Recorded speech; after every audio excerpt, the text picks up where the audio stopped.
Stop it. Quit faking illness to slow me down. You're just a housewife. My husband, Matt, brushed off my hand as I struggled, feeling unwell, and stormed out. I'd always thought marriage meant sticking together through thick and thin, but Matt left me hanging. Despair echoed in my mind as I started to black out.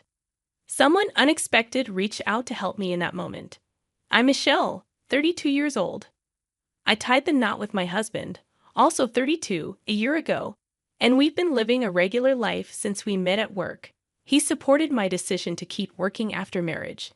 With both of us working, we split the household chores. But since my husband wasn't great at chores, I ended up asking him to handle only the easy tasks. Surprisingly, he pitched in without complaint, so I had no complaints about our marriage. Then one day, after dealing with some minor health issues, I went to the doctor and got the surprise of my life. Congratulations. You're about 7 weeks pregnant, the doctor announced. My husband and I shared our excitement. I'm going to be a dad. It's hard to wrap my head around it, but I'm sure it'll sink in gradually. We chatted, looking forward to the future. I believed a happy life awaited us, but reality turned out differently. Hey, what's for dinner? It's your turn, right? And the bathroom needs cleaning too, my husband reminded me. I'm sorry. I felt terrible today and couldn't do anything, I replied, battling severe morning sickness, constant nausea, and struggling to even stand. I spent my days in bed, unable to work. I kept missing days, but my husband didn't try to understand my suffering. He was unsympathetic. To him, it seemed like I was just slacking off both at work and at home. He began expressing his frustration more openly with heavy sighs. Hey, don't use pregnancy as an excuse to slack off. I have to work outside. You should handle the household chores, he scolded. I often wondered how he could say such hurtful things, but to my husband, who came home stressed from work, a wife unable to handle household chores must have been frustrating. I considered retreating to my parents' home until my health improved, but I worried it would drive a permanent wedge between us. Morning sickness is temporary, and it should ease up in another couple of months, so I resolved to tough it out until then. However, my husband's disdainful behavior only worsened over time. Although the morning sickness eventually faded, my health remained poor, leading to multiple hospital stays. I made the difficult choice to take a break from work. I couldn't risk jeopardizing the baby's health by overexerting myself during pregnancy. Even after discussing it thoroughly with my doctor and employer, my husband's complaints persisted. Stop depending on me for everything. If you can't work or manage chores, it's your problem, he griped. Maybe he had a point, but every decision I made was to safeguard our unborn child. Why do I deserve such treatment? Despite enduring his unfair behavior, I mustered the courage to bring up our living expenses. My sick pay isn't much. Could you chip in more from your salary? But he remained indifferent. Why should I have to cover your expenses too? Doubts about my future with this man crept in, and my anxiety grew with each passing day. I had hoped that getting pregnant would bring positive changes, but everything seemed to go wrong instead. The final blow came from my mother-in-law, Mary. Michelle, how are you feeling? She asked me one day. Mary had raised my husband single-handedly after divorcing when he was young. She's a caring and active person who has always treated me with kindness.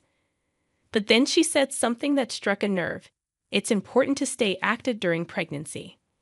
Matt must find it tough to handle chores while working, so you should do your part. Mary's words hit me like a tidal wave. I know she means well. She's been through childbirth herself and has valuable experience. But in that moment, all I could hear was, stop being lazy. Handle all the chores if you're not working. It only made things worse. You're absolutely right, I replied, pretending to agree.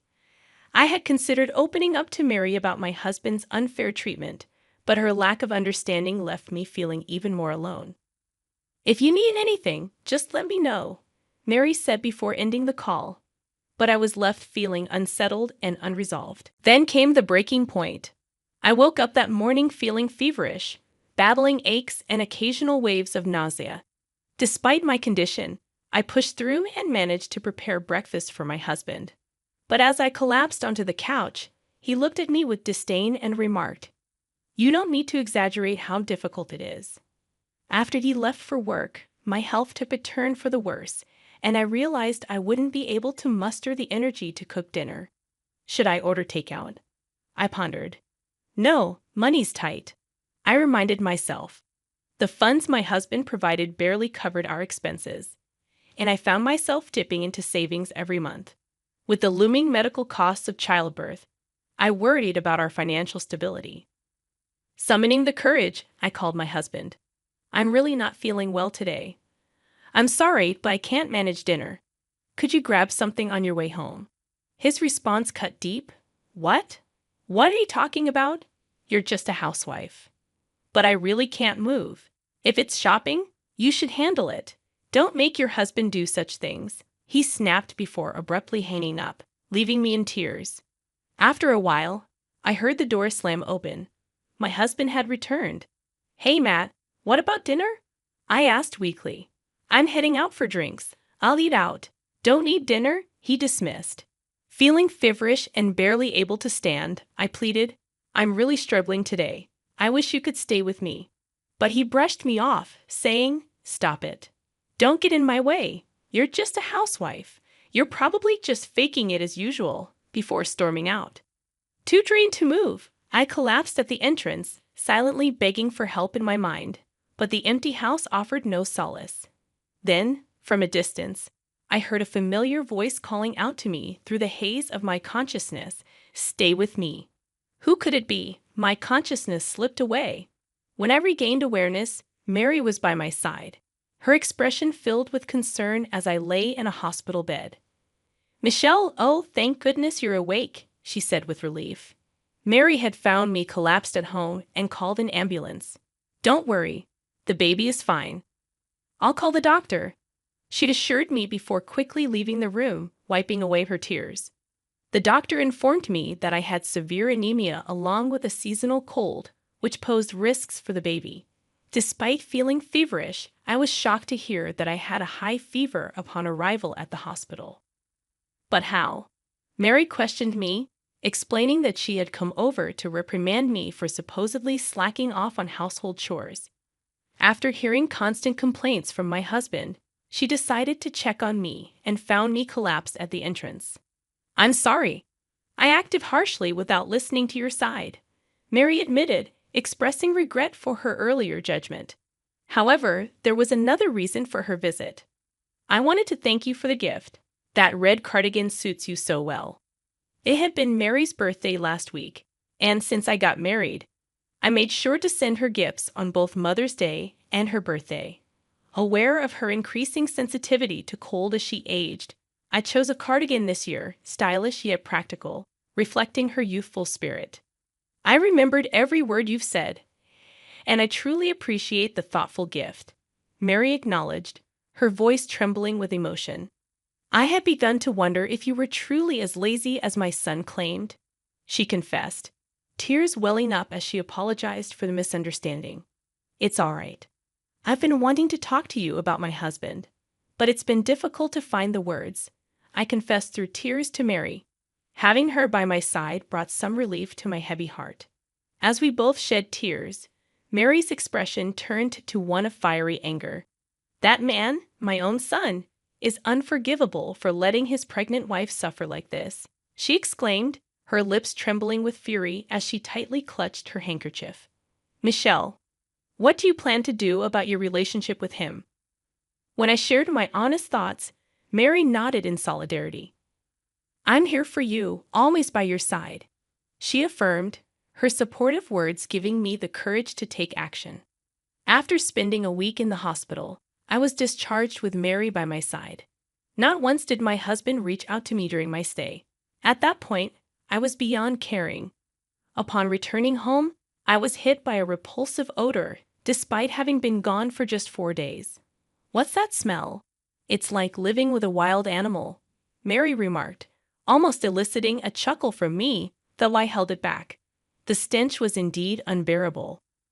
My husband lay sprawled on the living room couch, snoring loudly with drool dribbling from his mouth. "Wake up, you foolish son!" Mary's voice echoed through the room, startling my husband awake instantly. "Huh, Mom, you—" My husband began to protest, but Mary cut him off sharply. Michelle was in the hospital. "What's with this mess? Even a zoo would be cleaner." Mary's observation hit home. In just a week, our home had descended into chaos. Empty beer bottles and food scraps cluttered the sink, damp towels and underwear were strewn about, and the floor was sticky with spilled substances. "It's worse than a zoo. What kind of life have you been living?" I muttered, earning a glare from my husband. "Don't act all righteous. This is all because of you. Even a baby wouldn't create such a mess. You can't do anything on your own, can you?" I stated calmly, recognizing the truth in my words. Reflecting on it, I realized that I had managed the cleaning and laundry quite efficiently when I was at home. It had never resembled a zoo enclosure, and I had never imagined my husband would be so inept at managing life. "Why did you leave, Michelle, and go out?"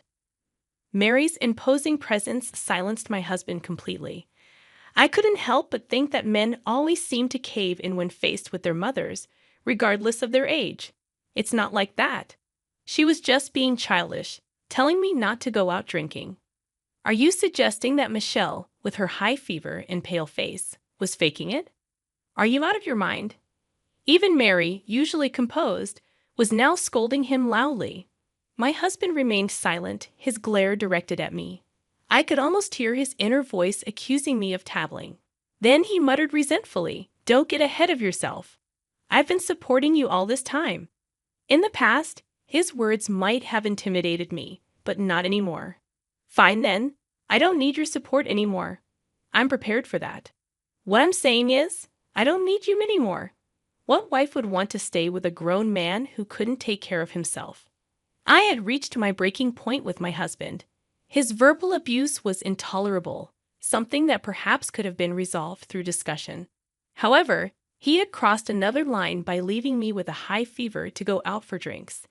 As his wife lay in the hospital, he transformed our home into a den of filth, failing miserably at the responsibilities of both a husband and a father.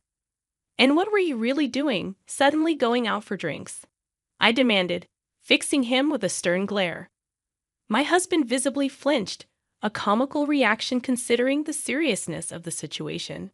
"That's none of your business," he retorted defensively. "No, it is my business. I'm your mother. I have every right to know. Tell me the truth," Mary asserted firmly, causing my husband to tremble with panic. "If you won't confess, should I present the undeniable evidence?" "Evidence?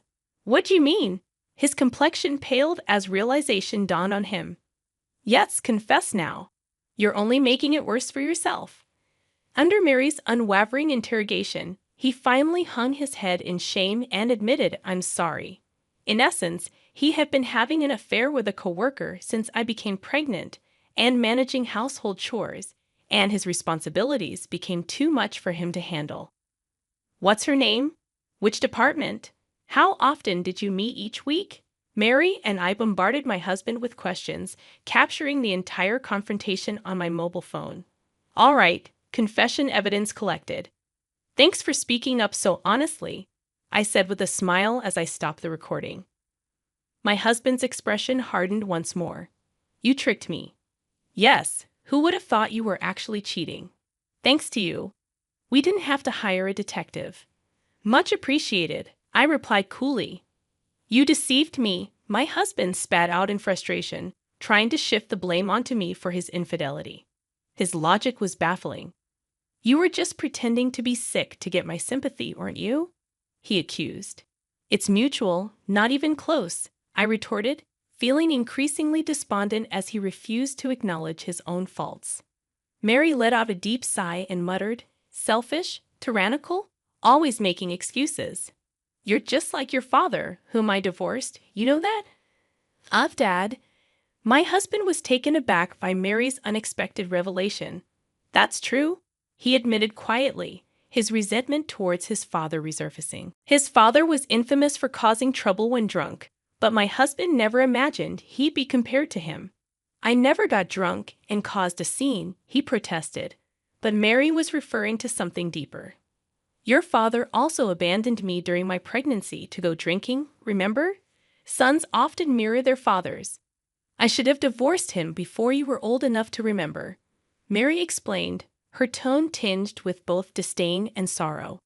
My husband was left speechless, frozen in shock. A father who negatively influences his children is better off gone, don't you think, Michelle? Mary turned to me for agreement. Yes, it's unnecessary. In fact, it should be avoided, I concurred. With Mary's valid reasoning for divorce, my husband, still speechless, was handed the divorce papers by me. However, he clung to us desperately. Let's reconsider this. We're going to have a child. Can't we calm down and talk? His pleading tone resembled that of a child begging his mother. What are you saying? That ship has sailed long ago, I replied firmly. So what am I supposed to do now? He asked, covering his face in distress, but still showing some resistance. Mary delivered the final ultimatum. Enough. If you persist in clinging to Michelle, I'll sever our mother-son relationship. What will you choose? Why won't you take my side, Mom? He appeared defeated, while Mary stood resolute by my side until the end. Eventually, I filed for divorce in my 7th month of pregnancy. I hadn't anticipated our relationship deteriorating with the impending arrival of our child, but perhaps it was inevitable. Following the divorce, I moved back to my parents' home and gave birth to a healthy baby boy. My parents were taken aback, having been unaware until my return with a visible pregnancy. The lawyer recommended by my father handled the divorce proceedings, ensuring compensation for the mental and financial distress I endured. Additionally, I made sure the other woman contributed her share post-divorce. Despite my ex-husband's repeated visits to my parents' house, pleading to see the child, I responded with biting sarcasm. When will you fulfill your child support obligations? To which he nonsensically replied, we don't need that. We're family, we belong together. What nonsense! Just fulfill your basic duty as a father. Even if you were a failure as a husband, you still have responsibilities as a parent, or are you even worse than zero in everything? I watched as my husband left, his expression resembling that of someone struck on the head, visibly dejected. His father's influence must have left a lasting mark on him. Word began to circulate that he had resigned from his job. He vented to his colleagues about our divorce, adamantly asserting his innocence, but it backfired spectacularly. Whether he truly believed he was blameless or not, his recounting of the verbal and physical abuse he inflicted on me only fueled disdain from his coworkers. Simultaneously, rumors of his affair with a female coworker spread like wildfire. His reprehensible behavior garnered no sympathy, resulting in his ostracization at work and eventual resignation. Despite his delusions of reconciliation, I harbored no such intentions. Michelle, are you planning to return to work soon? How's your health? A concerned acquaintance inquired. Yes, I'm much better now. I need to work for the sake of my little one. I replied resolutely, that's what being a dependable mom entails. Unbeknownst to my ex-husband, I occasionally meet with Mary and my child. Initially hesitant, Mary insisted that we were strangers after the divorce, but upon hearing my heartfelt gratitude, she gladly held my son. Please guide me as a fellow single mother, I implored. Leave it to me. Let's support each other like comrades or detectives who vanquished a villain, she responded with a warm smile.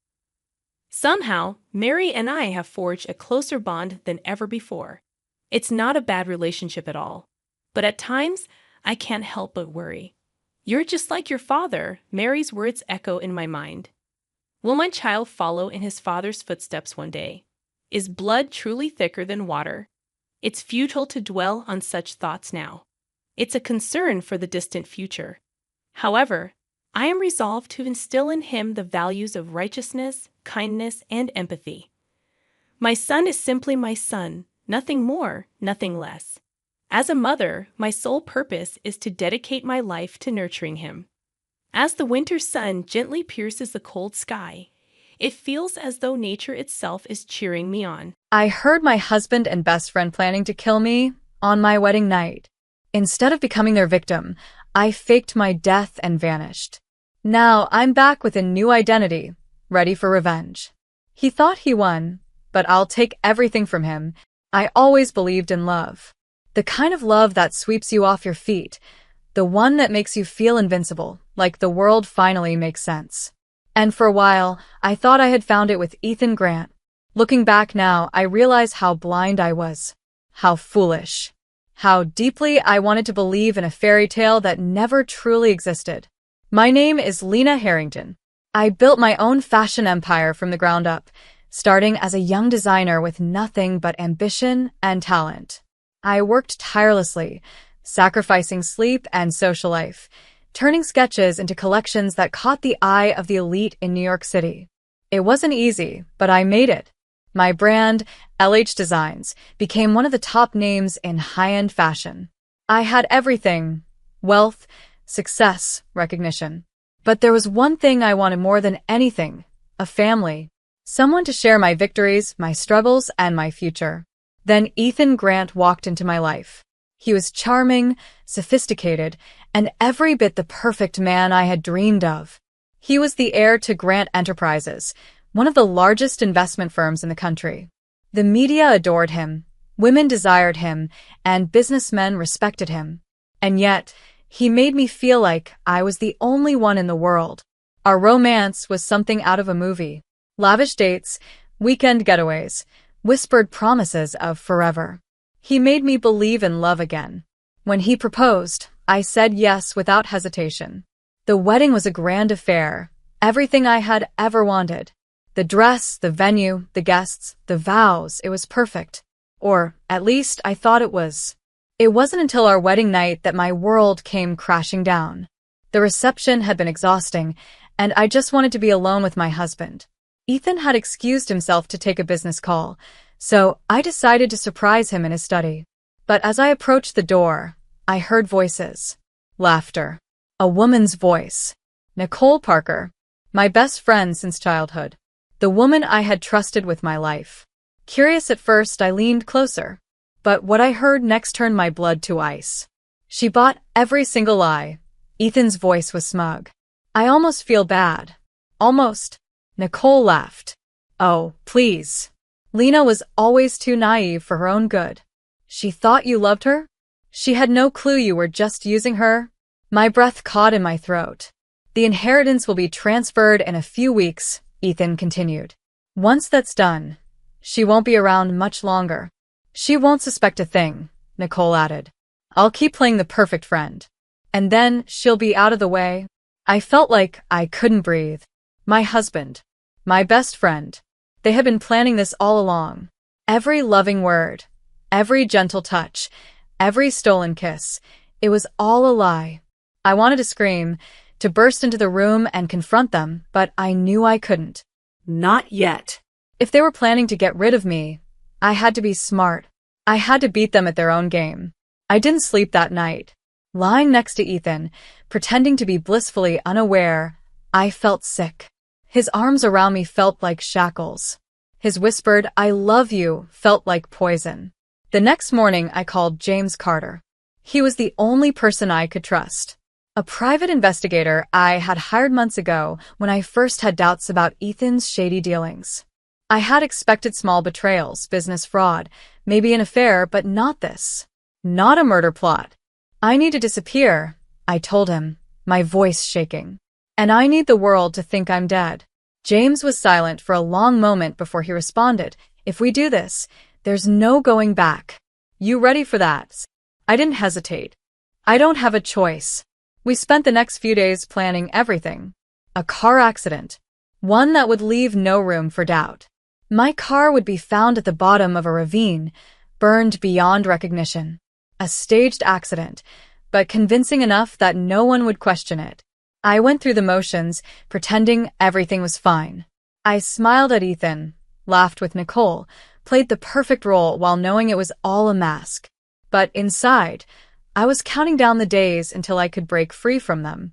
The night of the accident, I packed a small bag. only essentials. James drove the car to the cliffside road while I followed in another vehicle. As planned, the car burst into flames as it hit the rocks below. The police reports would confirm my death. There would be a funeral, mourning, crocodile tears from the husband who had never loved me. I stood at a distance, watching the flames rise into the night sky, watching my old life burn away. As the world mourned Lena Harrington, I became someone new. I was no longer the woman they could manipulate, no longer the fool who had trusted the wrong people. I was Elena Monroe now, and I was coming back. Not for love, not for forgiveness, for revenge. The world believed I was dead. My funeral was held in a grand ceremony, a spectacle rather than a tragedy. News outlets covered it, social media flooded with tributes, and the people I had once called friends posted heartfelt messages about how much they would miss me. But I knew the truth. None of them truly cared, especially not Ethan and Nicole. I watched from a distance, hidden under a veil of anonymity, as Ethan stood by my casket with a somber expression. He played the grieving husband perfectly. Dressed in an expensive black suit, he held a handkerchief in his hand as if wiping away non-existent tears. Nicole stood beside him, her hand resting on his arm, offering support as she fought back fake sobs. I wanted to laugh, to scream, to run up to them and expose them right there. But I wasn't ready. Not yet. James had set up everything for my new life. A new identity, a new home, and a carefully constructed past. Elena Monroe was a business consultant from California with an extensive background in finance. She had no history, no family, no loose ends. A ghost with a name. Over the next few months, I rebuilt myself from the ground up. My face changed, not through surgery, but through subtle differences. Darker hair, a different wardrobe, a shift in the way I carried myself. Confidence replaced my once soft and trusting nature. I trained my voice to be firmer, colder. I became unrecognizable to those who once knew me. While I disappeared, Ethan and Nicole thrived. Ethan took full control of my wealth, using forged documents to access the assets I had left behind. My company, LH Designs, was quickly swallowed into his growing empire. Nicole took my place at his side, living the life they had stolen from me. She wore my jewelry, slept in my bed, and spent the money I had earned. They traveled the world, basking in their victory, believing that I was nothing more than ashes in the wind. But they had no idea. I had returned to New York, slipping back into their world without them noticing. I was careful, methodical. I started by learning everything Ethan had been up to. His businesses, his secrets, the people he trusted.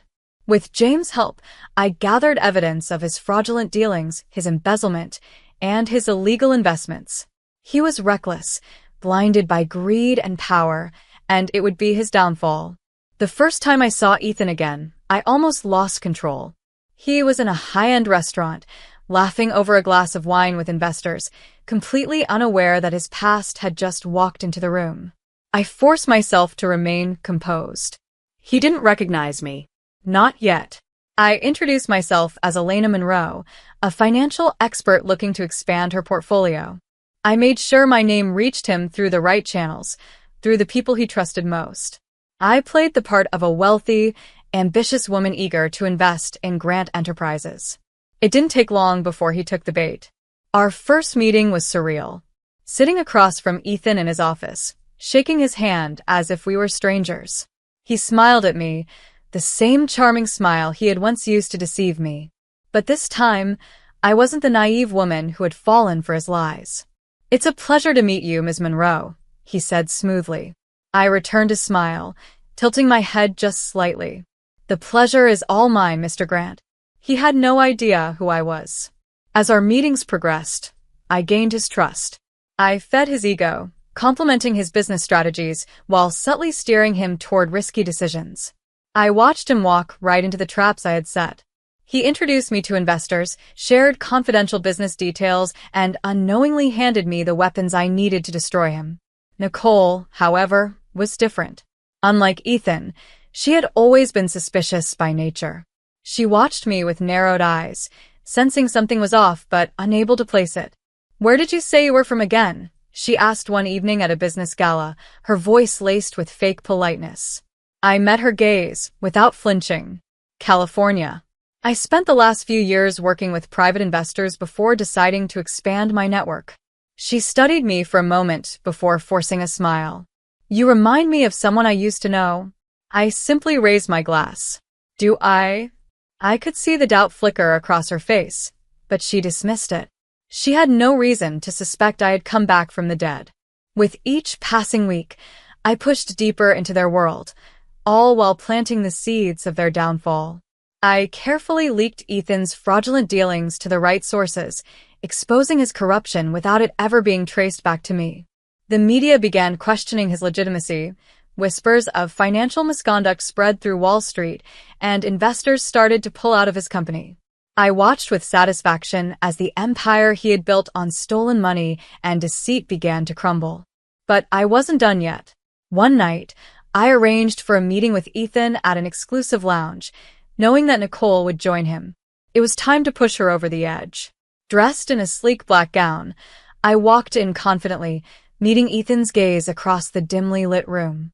His expression was smug, believing he had me wrapped around his finger.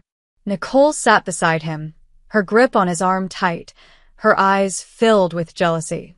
"You look stunning tonight, Elena," Ethan said, his voice smooth as ever. I smiled, tilting my glass toward him. "And you look like a man who has everything he wants." Nicole stiffened beside him. I didn't even need to say anything else. I could see the doubt eating away at her. She had spent years believing she had won, believing that she was the woman by Ethan's side. But here I was, a new player in his life, one he was growing increasingly interested in. I leaned in slightly, lowering my voice just enough for only Ethan to hear. "Are you sure you can trust the people closest to you?" He frowned, his confidence faltering for the first time. I leaned back, letting the words sink in. Nicole's eyes darted between us, and I knew she was unraveling. Doubt was a powerful weapon. That night, I left with the certainty that the cracks in their relationship had started to form. Nicole would begin questioning everything. And when the time was right, I would use that doubt to tear them apart completely. Revenge was a game of patience, and I was just getting started. The cracks had begun to show. I could see it in the way Nicole clung to Ethan, the way her once confident presence had turned restless and uneasy. She was questioning everything now, wondering if her place beside him was as secure as she had believed. And I made sure to feed that paranoia. Every interaction I had with Ethan was carefully crafted. A glance here, a subtle smile there. The way I let my fingers brush against his arm just enough to make Nicole notice. The power of suggestion was a dangerous thing. She had betrayed me, taken what was mine, and now it was her turn to feel the weight of betrayal pressing down on her. Ethan, of course, was completely oblivious. He thought he had me exactly where he wanted me, an eager business partner, a potential conquest. He was arrogant enough to believe I would fall for the same charm that had fooled me once before. But I wasn't that woman anymore. One evening, I arranged a meeting with Ethan at his private penthouse. He thought it was about business. I made sure it felt like more than that. Dressed in a sleek navy dress, I arrived late, just enough to make him wait. When I walked in, he was already pouring drinks. "Elena," he greeted, his eyes dragging over me with interest. "I was starting to think you weren't coming." I smiled, taking the glass from his hand. "I like to keep people on their toes." He chuckled, settling onto the couch beside me. "I admire that about you. You have this energy. It reminds me of someone I used to know." I raised an eyebrow. Who? He exhaled, swirling his drink. "My late wife." His voice was smooth, almost sad, but I knew him too well. This was just another performance. I took a sip of my drink, watching him carefully. "You must have loved her very much." He looked at me then, holding my gaze. "She was important to me." I wanted to laugh. Important. That was all I had been to him. Not his love. Not his partner. Just a pawn in his game. I set my glass down and leaned slightly closer, just enough for him to feel it. "And yet, she's gone." Ethan's jaw tensed. Life is unpredictable, he murmured, shifting slightly. You never know who you can really trust. I smiled. Isn't that the truth? I let the moment hang between us before pulling away, standing up. I should go, I said, keeping my voice light. I just wanted to discuss the next phase of our investment plan. He watched me carefully, trying to read between the lines, trying to figure me out. But he wouldn't. Not until it was too late. As I walked toward the door, I paused, turning slightly. You should be careful, Ethan, I said softly. Sometimes the people closest to you are the ones holding the knife. Then I left, knowing those words would sit in his mind like a seed, growing with every glance Nicole threw his way. The next few weeks were a game of careful destruction. Ethan's empire was already starting to crumble beneath him. Investors were pulling out, the media was questioning his business ethics, and whispers of fraud were turning into very real threats of investigation. He was too busy trying to keep his company together to notice the way Nicole was unraveling. She had started drinking more, lashing out at him in public. Their perfect relationship was crumbling, just like I had planned. I made sure she saw the way Ethan looked at me, the way his attention shifted when I entered a room. I knew her insecurities better than anyone. Then came the breaking point. James had uncovered something important. Nicole had been siphoning money from Ethan's accounts, funneling funds into a private offshore account. It was her exit plan, a safety net in case things went wrong. I couldn't have asked for a better opportunity. I sent the documents to Ethan anonymously. 2 days later, I received a message from him. A single line. Meet me. Tonight. My penthouse. I knew what this was. The final act. When I arrived, the atmosphere was different. The air was tense, charged. Nicole was already there, pacing, her hands trembling. Ethan stood near the window, his face unreadable. You, Nicole spat the moment I walked in, her eyes wild. You did this. I tilted my head slightly. Did what? Ethan turned, his gaze sharp. Don't play games with me, Elena. I met his stare, unflinching. I don't know what you're talking about. Nicole stormed toward me, eyes burning with fury. You've been playing us from the start, she hissed. I knew something was off about you. Ethan cut in, his voice cold. Who are you? Silence filled the room. I smiled, slow and deliberate. The moment had finally arrived. I took a step forward, lowering my voice. You already know the answer, Ethan. His face paled slightly, his eyes searching mine. And then I saw it. Recognition. The pieces clicked together in his mind. His breath hitched. Lena, he whispered. Nicole stumbled back, shaking her head in disbelief. No. No, this isn't possible. She's dead. Her voice cracked, and I tilted my head. You what, Nicole? I asked, my voice ablade. Plotted to kill me? Ethan's hands clenched into fists. This isn't house. I stepped closer, watching them both crumble under the weight of their own betrayal. Did you really think you could bury me and move on? That I wouldn't come back? Nicole turned to Ethan, panic in her eyes. You said she was dead. You swore. Ethan was still staring at me, his face drained of all color.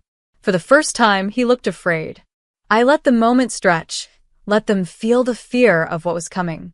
I spent months watching you take everything from me, I continued. My money, my business, my life. But what you didn't realize is that I was taking something from you too. Piece by piece. I turned to Ethan. Your empire is crumbling. Investigators are closing in. Your investors have lost faith. Soon there will be nothing left. Then I turned to Nicole, letting the final blow land. And you? Ethan knows everything. He knows about the money you've been stealing, the account you set up in secret. The betrayal. Nicole's face twisted in horror. Ethan? But he had already moved, grabbing the documents I had sent him earlier. He threw them onto the table. You lied to me, he hissed. Nicole turned, her face desperate. She's the liar. She's... Ethan's voice was deadly quiet.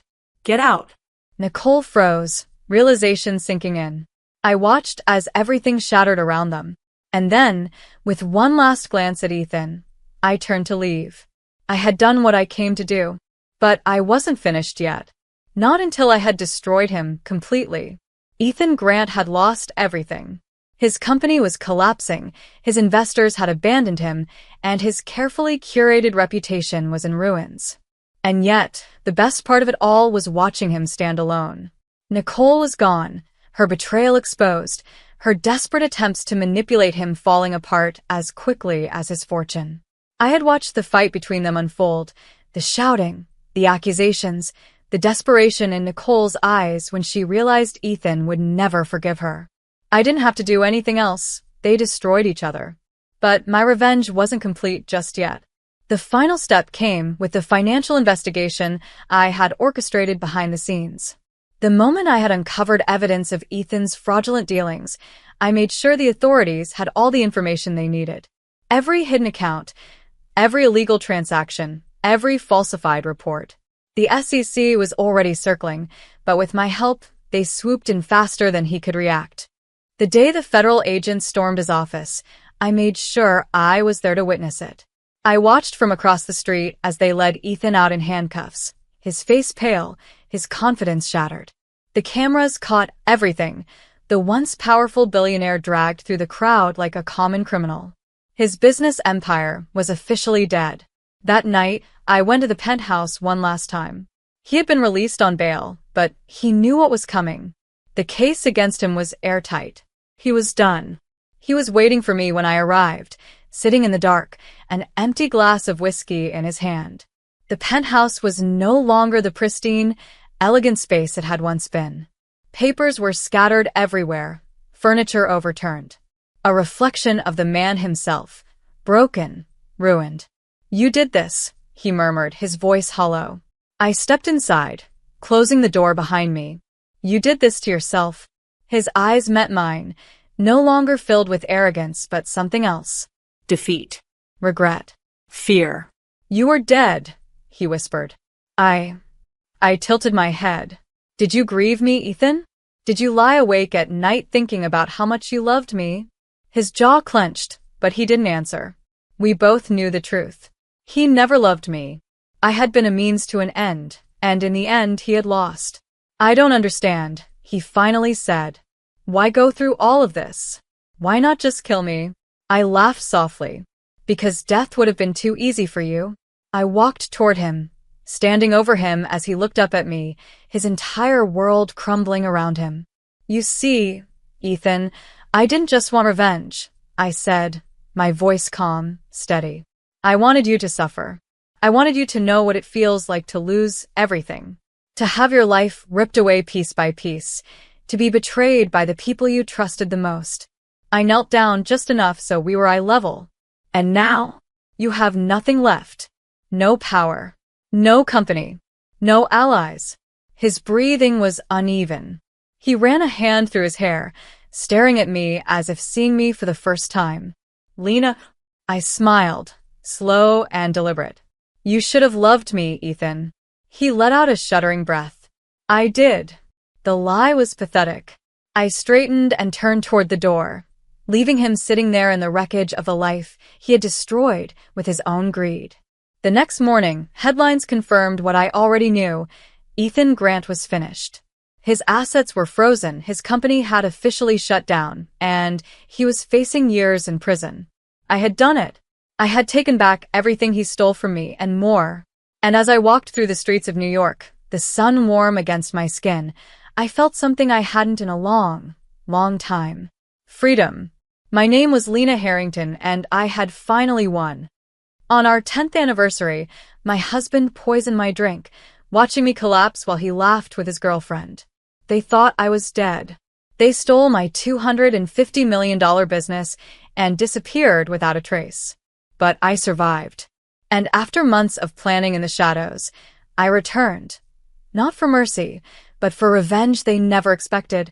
I've spent 15 years building something I was proud of, my fashion empire. It wasn't just a business to me. It was my blood, sweat, and tears. I started small, with nothing more than a dream and a small loan from my grandmother. But over the years, I turned it into a luxury fashion brand worth $250 million.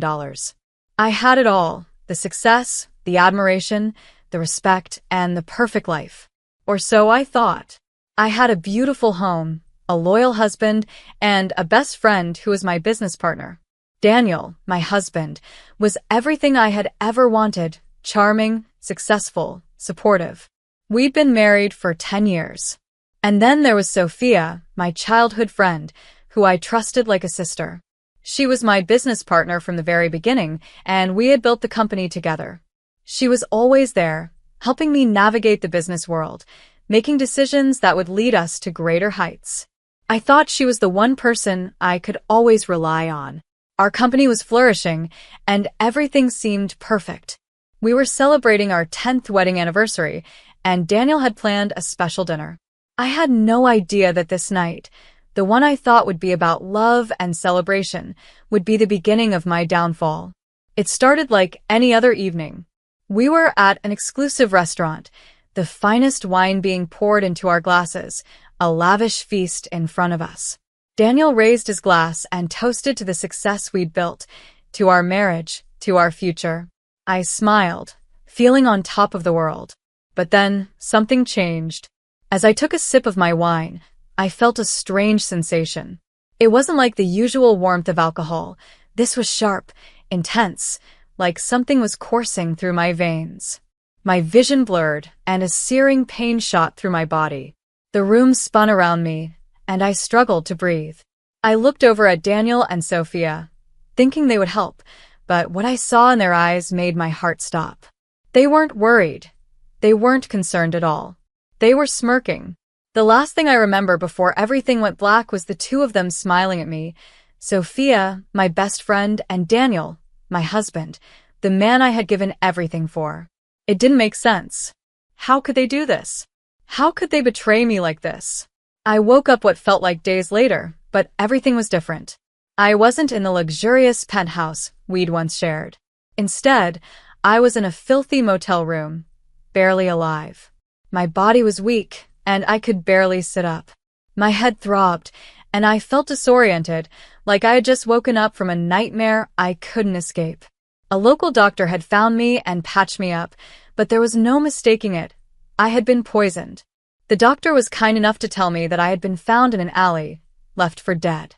The realization hit me hard. My husband, the man I trusted with everything, and Sophia, the one person I thought was loyal, had done this to me. They had tried to kill me. I tried to call my lawyer, but my phone had been wiped clean. I tried to reach my company, but I couldn't get through. Every number, every contact, every trace of my former life was gone. That's when I learned the full extent of their betrayal.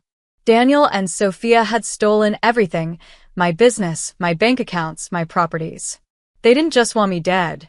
They wanted to erase me completely. And they had succeeded. My company, the empire I had worked my whole life to build, was now theirs. They had taken it all, leaving me nothing. Worse still, they had framed me for financial fraud, making it impossible for me to ever return to my old life. I was now homeless, penniless, and alone. For days, I sank into a deep despair. How could this happen? How could I have been so blind? I had loved them both with all my heart, and they had destroyed me. But something changed within me. The despair turned to anger. No longer was I the victim. No longer would I lie down and let them get away with what they had done. If they thought they could destroy me, they were sorely mistaken. I wasn't going to be the woman they left for dead. I was going to become something else, something they never expected. I was going to make them pay. I spent months in hiding, creating a new identity for myself. I changed my appearance, moved to a new city, and erased any trace of my old life. But I wasn't hiding because I was afraid. I was hiding because I was preparing. I was preparing for the moment when I would strike back. I started from scratch, working with the underworld, the very people my old life had never even touched. I met Marco Vasquez, a black market broker, who taught me how to infiltrate networks, manipulate people, and dismantle empires from within. He was ruthless, but he saw something in me, a woman who had been wronged and was willing to do whatever it took to get her revenge. For 2 years, I worked in the shadows, building my power, gaining information, and biding my time. I knew that Daniel and Sophia had moved to Miami, living comfortably off the money they had stolen from me. But I also knew they would never see me coming. And when the time was right, I would strike. They thought they had won. They thought I was gone forever. But I was still here. And I was coming for them. For 2 years, I disappeared into the shadows, becoming someone they would never recognize. I had no money, no identity, no connections.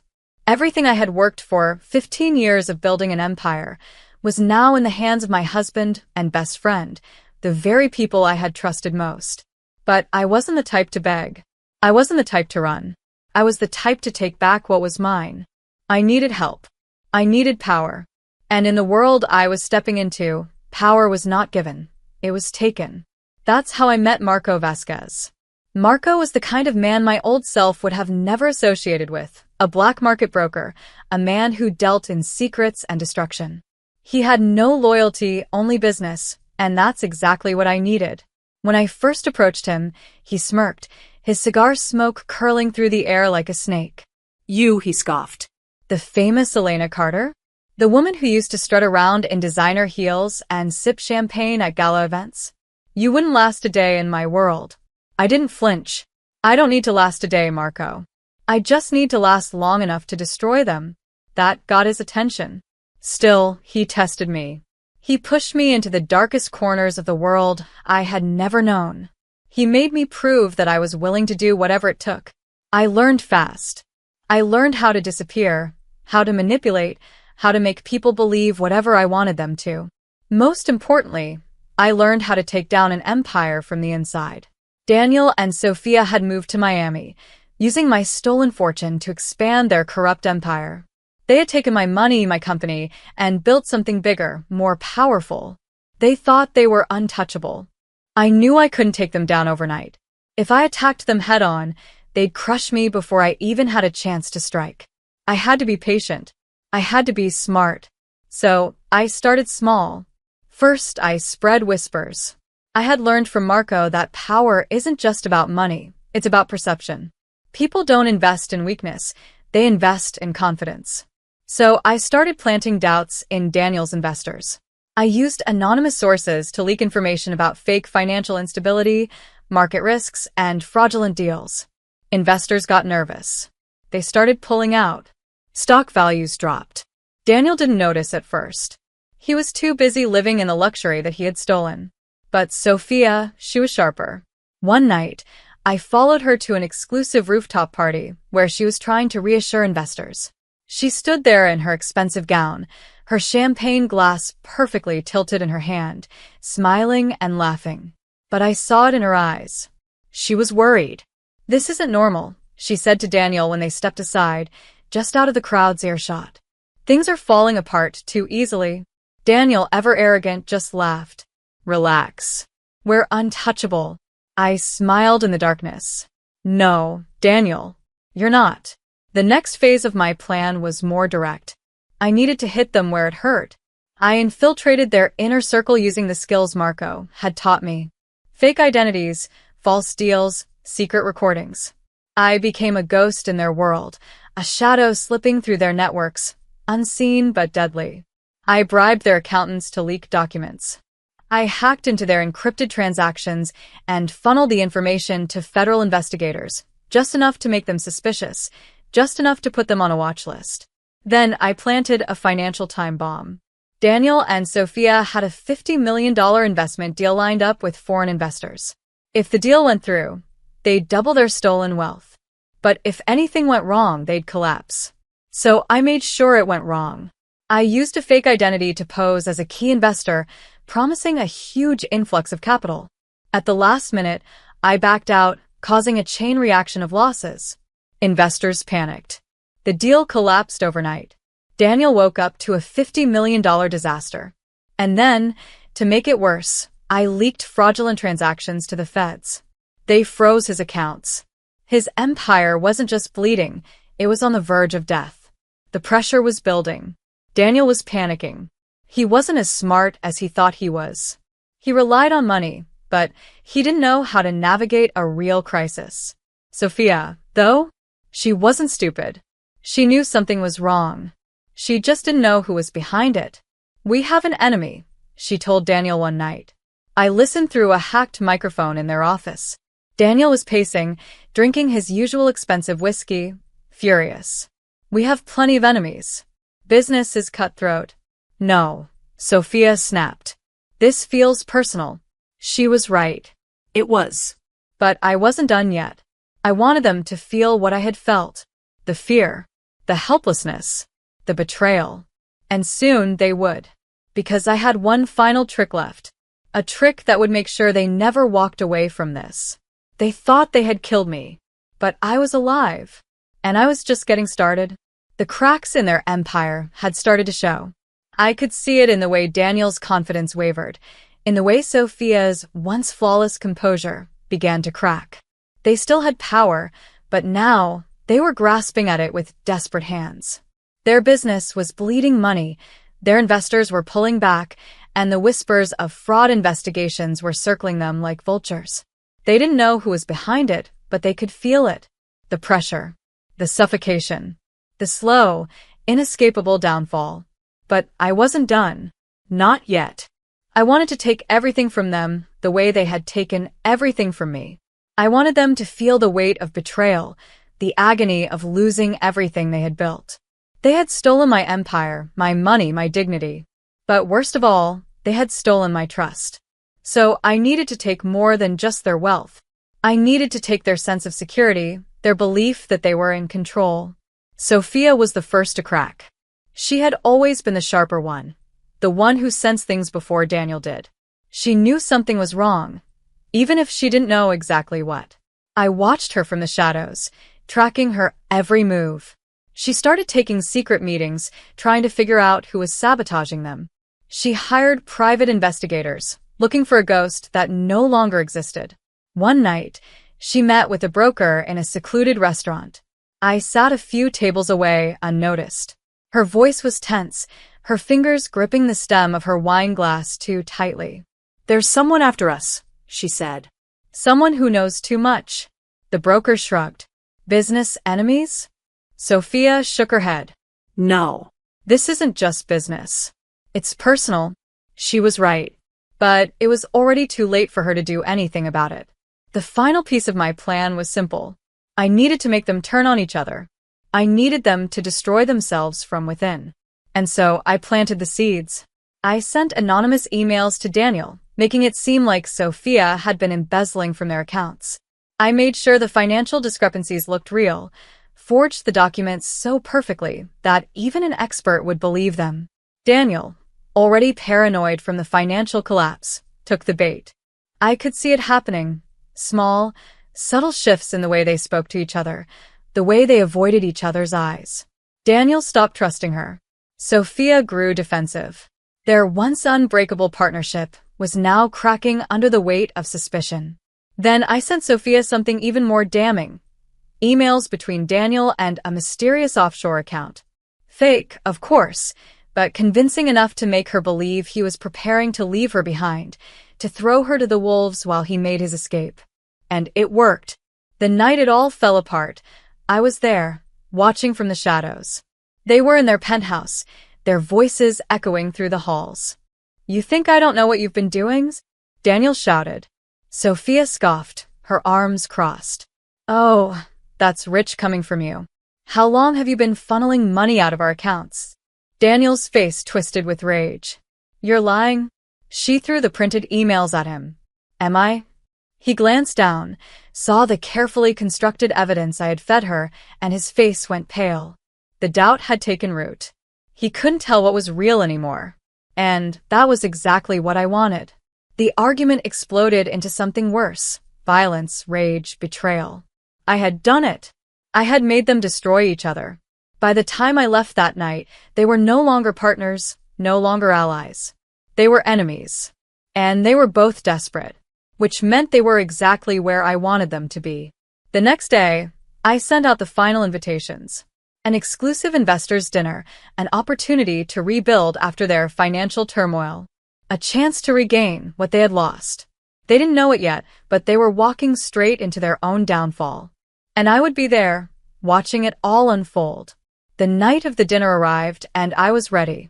This was the moment I had been waiting for, the moment I had built toward for 2 years. Daniel and Sophia thought they were attending an exclusive investors' gathering, an opportunity to salvage what little they had left. They believed they would charm their way back into financial security, manipulate their way out of the crumbling mess they had created. But they were walking straight into my trap, and there was no way out. The venue was perfect, an extravagant penthouse overlooking the city, luxurious enough to make them believe it was real. I had arranged for every detail to be flawless, down to the smallest touch. The guest list was fabricated, the invitations sent to only a handful of people who were either working for me or there to witness their fall. The air was thick with anticipation, though neither of them had any idea what was coming. I had been careful to remain unseen until the perfect moment. Daniel arrived first, his usual arrogance slightly dimmed by stress, but still wearing the confident mask he had perfected over the years. He greeted the guests, shaking hands, playing the role of the untouchable businessman. Sophia arrived soon after, draped in an expensive gown, her expression carefully neutral, but I could see the tension in her eyes. They barely looked at each other. The divide between them had deepened, just as I had planned. The dinner began, and everything was in place. They thought they were here to impress potential investors, to regain their footing after their recent financial disasters. What they didn't know was that I had already ensured there was nothing left for them to save. Every deal they had been holding onto had crumbled in the last 24 hours. Their accounts had been frozen, their assets seized under fraud investigations, and within hours, everything they had built with my stolen money would be gone. When the main course was served, I stepped forward. The room quieted as I made my way to the center, my heels clicking against the marble floor. Daniel's glass paused midair, his face paling as he recognized me. Sophia's breath hitched, her fingers tightening around the silverware. Surprised?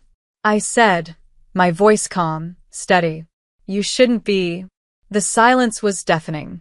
Elena, Daniel finally spoke, his voice unsure for the first time in his life. You look like you've seen a ghost, I said, tilting my head slightly. What's the matter? Didn't expect to see me alive? Sophia recovered faster. This is some kind of joke, she said, forcing a smirk, but I could see the fear creeping into her expression. You're nothing now, Elena. Whatever you think you're doing here, it won't work. I laughed softly. You're right about one thing, Sophia. I was nothing for a while. But that was before I realized what I had to become. I took a step closer, lowering my voice just enough for only them to hear. Before I learned how to destroy people the way you destroyed me. Daniel's hand clenched into a fist. If you think you can threaten us, you have no idea what you're dealing with. Oh, I do, I said, my smile widening. You see, Daniel, while you were busy enjoying my stolen fortune, I was busy making sure you wouldn't have it for long. Your investors? Gone. Your assets? Frozen. Your deals? Collapsed. And in about 5 minutes, you'll have an entirely new problem to worry about. Right on cue, the doors burst open, and the police stormed in. Daniel and Sophia barely had time to react before officers surrounded them, their confused investors stepping back in shock. Detective Olivia Barnes, the woman I had been working with for months, stepped forward, holding up a warrant. Daniel Carter, Sophia Reed, you are under arrest for fraud, money laundering, conspiracy, and attempted murder. Chaos erupted. Daniel lunged toward me, but the officers grabbed him before he could take a single step. You did this, he snarled, his eyes burning with rage. I tilted my head slightly. Of course I did. Sophia, always the survivor, tried to talk her way out of it. This is a mistake. We're being set up. She turned to the investors. You know us. We've been in business for years. This is some ridiculous scheme. One of the officers stepped forward, pulling out a file. We have more than enough evidence, Ms. Reed. Financial records, fraudulent transactions, wire fraud, tax evasion. Should I keep going? Sophia's face crumbled. I watched as they were handcuffed, as the people they once considered allies stepped away from them in disgust. There was no one left to save them, no escape. Daniel glared at me one last time. You think this makes you better than us? I stepped closer, meeting his gaze. "No," I said softly. "It just makes me the one who won." As they were dragged away, screaming, pleading, I felt nothing but satisfaction. For the first time in years, I was free. I turned to leave, walking past the shocked faces of their so-called friends and business partners. The city lights shone through the glass windows, reflecting back at me like a promise of something new, something better. Everything they took from me was gone. My company, my fortune, my old life, it had all burned to the ground. But that was fine, because I had rebuilt myself from the ashes. And this time, no one would ever take anything from me again. My young boss fired me before my contract ended and said I'd be replaced. He cut off all my benefits and gave me just $30 as a pension. Before leaving, I deleted the company's entire software system. The next morning, chaos took over. The employees stopped him at the door and handed him their resignation letters. Panicked and desperate, he called me for help. I laugh because my name is Sarah Williams. I'm 45 now, but I've spent the last 25 years of my life devoted to one company, a place I thought would be my second home forever. I joined right after graduating from college, full of hope and ambition. At that time, the company was still small, more of a startup really, and it was led by Michael Benson, a man whose wisdom and kindness left a mark on everyone he met. I was a shy, awkward young woman back then, far more comfortable around computers than people. Technology was my escape. I spent hours tinkering with code, building software systems, and finding solutions to problems most people didn't even know existed. It was Michael who recognized my potential when I applied for the position of a junior programmer. He told me, "Sarah, I see something special in you. I think you'll do great things here." From the very beginning, Michael treated me with respect and encouragement. He wasn't just a boss, he was a mentor. Under his guidance, I thrived. I worked tirelessly, building the company's core software systems from scratch. The systems I created weren't just functional, they became the backbone of the company's operations. Every department from sales to logistics depended on them. And Michael never failed to acknowledge my contributions. That meant the world to me. One thing I'll never forget is the unique contract Michael offered me when I started. It included a clause that allowed me to retain ownership of the software I developed. He explained it as a way to safeguard my work and ensure fairness. At the time, I thought it was just a formality, but as the years passed, that clause became more significant than I ever imagined. The company grew rapidly over the years, expanding to new markets and hiring more employees. With every success, I felt a sense of pride. I wasn't just an employee, I was part of something meaningful. Michael's leadership style made everyone feel valued. He believed in building a company that cared for its people, and he practiced what he preached. Bonuses, promotions, and recognition were given based on merit, and there was a sense of unity among the staff. However, life has a way of throwing unexpected challenges our way. A few years ago, Michael's health began to decline. It started with small things, missed meetings, unexplained fatigue, but soon it became clear that his condition was serious. He was diagnosed with a chronic illness, one that required long-term treatment and frequent hospital visits. The news shook the entire company. While Michael tried to stay involved, he eventually had to step down from his role as president. His son, Andrew Benson, took over. I had met Andrew a few times before. He was charming, confident, and full of bold ideas. At first, I believed he could carry on his father's legacy. He even gave a rousing speech during his inauguration, promising to honor his father's vision while bringing in fresh energy. I wanted to trust him. After all, he was Michael's son. But Andrew's leadership was nothing like his father's. He was focused on efficiency and profitability above all else, and he wasn't shy about making drastic changes to achieve his goals. The first few months of his presidency were filled with optimism, but it didn't take long for the cracks to show. Andrew began implementing cost-cutting measures that disrupted the company's harmony.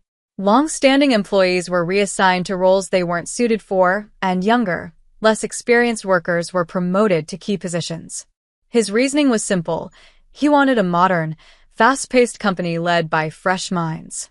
The changes didn't sit well with me, but I told myself it wasn't my place to judge. I continued doing my job, ensuring the systems ran smoothly despite the chaos around me. It wasn't easy. Talented colleagues, many of whom I had worked with for decades, started resigning one by one. They felt undervalued, cast aside in favor of Andrew's vision. Each departure felt like losing a piece of the company's soul. Still, I stayed. I told myself I had a responsibility to the company, to the systems I had built, and to the remaining employees who depended on them. But deep down, I couldn't shake the feeling that the company I once loved was slipping away. The camaraderie, the mutual respect, and the sense of belonging, all of it was fading. I remember one conversation with David Carter, a bright and ambitious IT specialist I had been mentoring. "Sarah," he said one day, "what's happening to this place? It doesn't feel the same anymore." I nodded, understanding his frustration. "I know, David. But we can't lose hope. This company has been through tough times before. We just have to keep doing our best." David sighed. "It's hard to stay optimistic when good people are being pushed out. I don't want to end up like them." His words stayed with me. I couldn't promise him things would get better because I wasn't sure myself. But I knew one thing. I wasn't ready to give up. I had dedicated 25 years to this company, and I wasn't about to let Andrew Benson ruin everything Michael had built. Looking back, I wonder if I should have seen the signs earlier. Andrew's focus on short-term gains was a stark contrast to his father's long-term vision. The tension in the office was palpable, and morale was at an all-time low. It was only a matter of time before things came to a head. And they did, but not in the way I expected. Things began to spiral out of control after Andrew's first year as president. His focus on cost-cutting had turned ruthless. Departments were slashed to skeleton crews, and anyone who wasn't seen as essential was reassigned or let go. But it wasn't just the layoffs that hurt, it was the way Andrew treated people. He saw long-serving employees like me as relics of the past, obstacles to the modern company he envisioned. At first, I tried to stay out of his way. I kept my head down and focused on my work, making sure the systems I had spent years developing continued to run smoothly. But Andrew's changes began to affect even my department. He started questioning the necessity of the systems I had built, arguing that newer, cheaper software might be more efficient. I tried to explain the risks of replacing a well-integrated system, but he wouldn't listen. One day, Andrew called me into his office for a meeting. I could tell right away it wasn't going to be good news. He sat behind his massive desk, a smug smile on his face, and gestured for me to sit. "Sarah," he began, "I've been looking over the budget and I noticed your department is one of the most expensive in the company. Do you think that's sustainable?" I frowned, unsure how to respond. "The systems I manage are critical to the company's operations," I said carefully. "They handle everything from inventory tracking to customer orders. If those systems fail..." Andrew waved a hand dismissively. "I understand that, but don't you think we could achieve the same results with a less expensive solution? Maybe something off the shelf?" I couldn't believe what I was hearing. Off-the-shelf systems wouldn't be tailored to our needs. They could cause significant downtime during the transition, and we'd lose the custom features that have helped us stay competitive. Andrew leaned back in his chair, his smile fading. "Look, Sarah, I appreciate your loyalty, but times are changing. We need to adapt." I left that meeting feeling uneasy. For the first time, I realized that my position and everything I had built for the company was at risk. It wasn't just about the systems. It was about the culture of respect and teamwork that Michael had fostered. Andrew was tearing it all apart. The breaking point came a few weeks later. Andrew called me into his office again, this time with an envelope in hand. He handed it to me with a practiced air of formality. "Sarah," he said, after careful consideration, "we've decided to let you go. Your last day will be at the end of this month." For a moment, I just stared at him, unable to process his words. "You're letting me go?" I finally managed to say. "After 25 years?" Andrew shrugged. "It's not personal. It's just business. Your pension is outlined in the contract you signed when you joined the company." I opened the envelope and found a check inside, along with a note stating my pension amount. My heart sank as I read the figure. $30. I looked up at Andrew, stunned.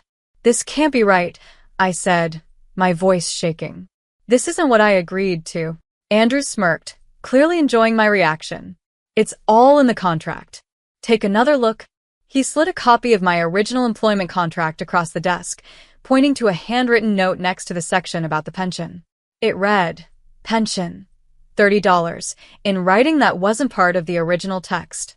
I felt a wave of anger and betrayal. This wasn't just a mistake, it was deliberate. I stood up, clutching the envelope. You can't do this, I said, my voice rising. This company wouldn't exist without the systems I built. Without me. Andrew leaned forward, his smirk widening. I think you're overestimating your importance, Sarah. The company will be fine without you. I left his office in a daze, my mind racing. How could he do this? How could he reduce my years of dedication to a mere $30? But as the shock wore off, I felt something else. Determination. If Andrew thought he could erase my contributions so easily, he was about to learn just how wrong he was. I went straight to the IT department, where David was waiting. He could tell something was wrong as soon as he saw my face. What happened? He asked, concern in his voice. I handed him the envelope and explained everything. When I finished, he was furious. This is unbelievable, he said. After everything you've done for this company. I nodded. I know. But there's something he's forgotten. David frowned. What do you mean? I pulled out a copy of my employment contract, pointing to the clause that Michael had included all those years ago. The systems I built don't belong to the company. They belong to me. And if I leave, the systems go with me. David's eyes widened as he realized what I was saying. Are you sure about this, Sarah? I nodded. I've never been more sure of anything. If Andrew wants to play dirty, I'm not going down without a fight. Over the next few days, David and I worked quietly, dismantling the systems piece by piece. It wasn't easy. Those systems were like my children, and taking them apart felt like tearing out a piece of myself. But I knew it was the only way to make Andrew understand the value of what he had so carelessly discarded. On my last day, I handed in my keys and walked out of the office for the final time. By the end of the afternoon, the systems were offline and chaos erupted. Phones were ringing off the hook, emails weren't being sent, and entire departments were paralyzed. I could hear the panic in their voices as I walked away. Sarah, David said as we left the building together, do you think he'll realize what he's done? I looked back at the office, where Andrew's arrogance had led him to this moment. He'll realize, I said. And when he does, he'll have no choice but to face the consequences. The morning after my departure, I woke up to a flood of missed calls and messages. Most of them were from Andrew Benson himself, his tone shifting from demanding to desperate. I ignored them all, sipping my coffee as I scrolled through the news. It didn't take long for the story to make headlines. Local company faces system failure. Operations halted. For a moment, I felt a pang of guilt. I wasn't the kind of person who enjoyed watching others suffer, even someone like Andrew. But I reminded myself of what he had done, reducing my decades of loyalty to a meaningless sum, mocking my contributions, and discarding me without a second thought. If he wanted to learn the value of what I had built, this was the only way. David texted me a few hours later. They're in complete chaos. Phones aren't working, emails aren't going through, and they've lost access to customer records. I couldn't help but smile. Andrew had underestimated me, but now he was facing the full consequences of his arrogance. Later that day, Andrew finally got through to me. I hesitated before answering, but curiosity won out. Sarah, he said, his voice tense. What have you done? I followed the contract, I replied calmly. You wanted me gone and the systems went with me. It's all perfectly legal.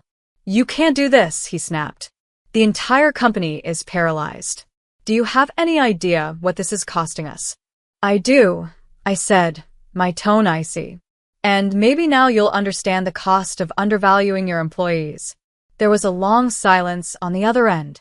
When Andrew spoke again, his voice was quieter, almost pleading. Look, Sarah, I made a mistake. Let's work something out. Name your price, and we'll pay you to bring the systems back online. For a moment, I considered his offer. It would be easy to take the money and walk away, but I knew that wouldn't solve the deeper issue. Andrew would go right back to his destructive ways, and the company would continue to crumble. No, I needed to take this further. My price, I said. $1 million. What? Andrew exploded. That's outrageous. There's no way we can pay you that much. Then good luck rebuilding the systems from scratch, I said. You'll spend far more than $1 million in time and resources. You're insane, he shouted before hanging up. I set my phone down, feeling a mix of satisfaction and nervous energy. I knew Andrew wouldn't give in easily, but I also knew he had no choice. The company's survival depended on the systems I had built, and without them, his leadership would be exposed as the disaster it truly was. Over the next few days, the chaos only grew worse. Departments were scrambling to find workarounds, employees were overwhelmed, and customers were furious. Andrew's supporters, who had once praised his visionary leadership, were now questioning his competence. David kept me updated on the situation. They're running out of options, he said during one of our calls. Even Andrew's most loyal allies are starting to turn against him. Good, I said. It's about time someone held him accountable. But the real turning point came when Michael Benson returned to the office. I hadn't spoken to him since my dismissal, but I knew he wouldn't stay on the sidelines once he realized what was happening. Despite his poor health, Michael's presence was commanding. He called an emergency board meeting to address the crisis, and from what David told me, it was a sight to behold. Andrew, Michael said during the meeting, his voice steady despite his illness. You've made a mess of everything I built. You've disrespected loyal employees, driven away talent, and now you've crippled the company by ignoring Sarah's warnings. This stops now. Andrew tried to defend himself, blaming the system failure on me. But Michael wasn't having it. Don't you dare shift the blame, he said. Sarah gave this company 25 years of her life. She built the systems that kept us running, and you treated her like she was disposable. This is your fault, Andrew, and you need to take responsibility. By the end of the meeting, the board had made their decision. Andrew was to be demoted to an entry-level position. It was a humiliating blow for him, but it was the only way to salvage what was left of the company. Later that evening, I got a call from Michael. Sarah, he said, his voice warm and familiar. I owe you an apology. I should have stepped in sooner. You have nothing to apologize for, I said. I'm just glad you're back. I need your help, he continued. The board wants you to return as Chief Operating Officer. You're the only person who can restore what Andrew destroyed. For a moment, I was speechless. Coup? It was an incredible opportunity, but I wasn't sure if I was ready to step into such a high-profile role. Think about it, Michael said. The company needs you, Sarah. And I can't think of anyone better for the job. I promised him I would consider it, but deep down, I already knew my answer. This was my chance to rebuild the company I had loved, to create a workplace where people like me would be valued. It wouldn't be easy, but I was ready for the challenge. After Michael's call, I spent the night reflecting. Becoming the Chief Operating Officer would be a tremendous responsibility, but it also felt like the natural culmination of everything I had worked for. This wasn't just about systems or titles. It was about preserving the legacy of a company that once stood for fairness, innovation, and integrity. The next morning, I called Michael. I'm in, I told him. But on one condition. Andrew can't interfere. You have my word, Michael said. He'll be starting over as an entry-level employee, and he'll report to you. He needs to understand what it means to truly build something. With that assurance, I stepped back into the company I had left behind. Walking through the office, I was met with mixed reactions. Some people looked relieved, others surprised, and a few avoided eye contact altogether. But what struck me most was the quiet sense of hope beginning to stir. My return wasn't just about fixing the systems. It was about rebuilding trust. The first order of business was restoring the software systems. David and I dove back into the work we knew best, reconstructing the systems piece by piece. It was a massive undertaking, but with the experience we had, it didn't take long to get the company back on its feet. By the end of the week, operations were running smoothly again, and the sense of relief was palpable. David, I said as we wrapped up the final stages of the restoration. I couldn't have done this without you. He smiled, a little embarrassed. I'm just glad to be part of the solution. You're more than that, I said. You've shown incredible loyalty and resourcefulness through all of this. I want to make sure that doesn't go unnoticed. As the systems came back online, so did morale. Employees who had been on the verge of burnout began to find their rhythm again. I made it a point to walk the floors, listening to concerns, and reconnecting with old colleagues.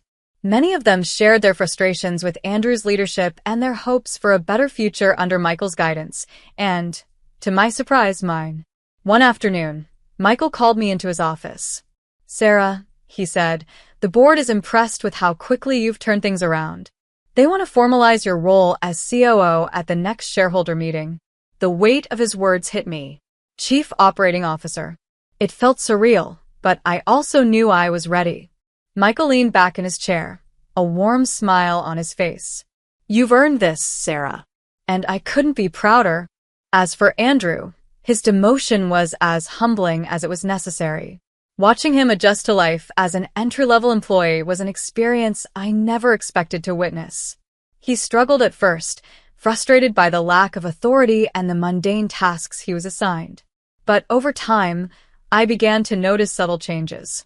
He was listening more, asking questions, and even seeking advice from his peers. Whether it was genuine growth or simply survival, I couldn't say. But I hoped that, in some small way, he was learning what it meant to truly contribute. Months passed and the company began to stabilize. We hired back some of the talented employees who had left during Andrew's tenure, offering them roles that matched their skills and experience.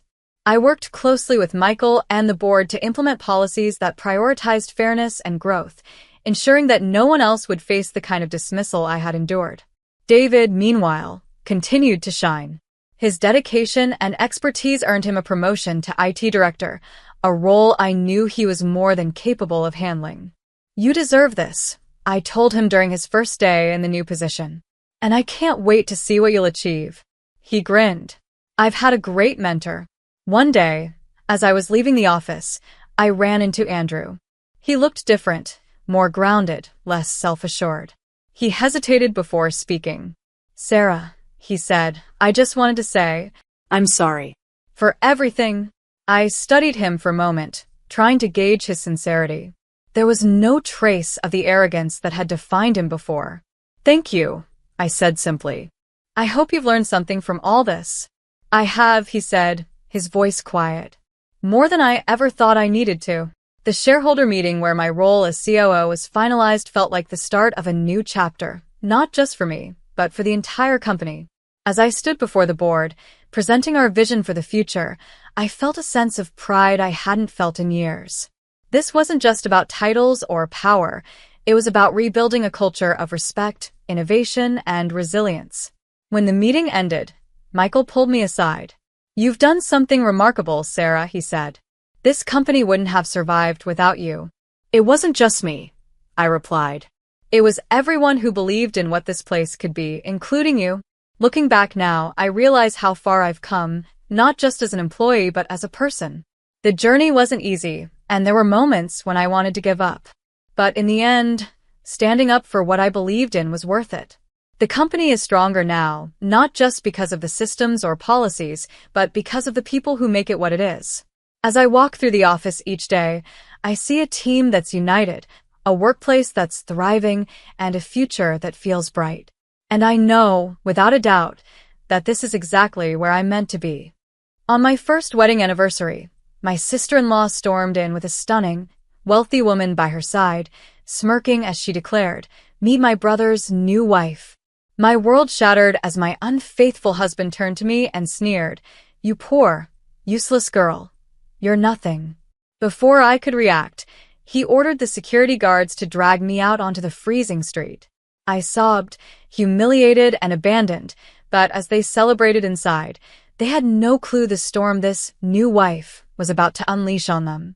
By the next morning, their perfect world would begin to crumble. I always believed my life was on the right path. My name is Helen Green, and until recently I was living a dream, or so I thought. Let me take you back to where it all began. I was 29 years old, living in my family's home in suburban Chicago. It wasn't just a house. It was a symbol of everything I held dear. My parents built it with love, and every corner of it held a memory. When they passed away, I inherited the house.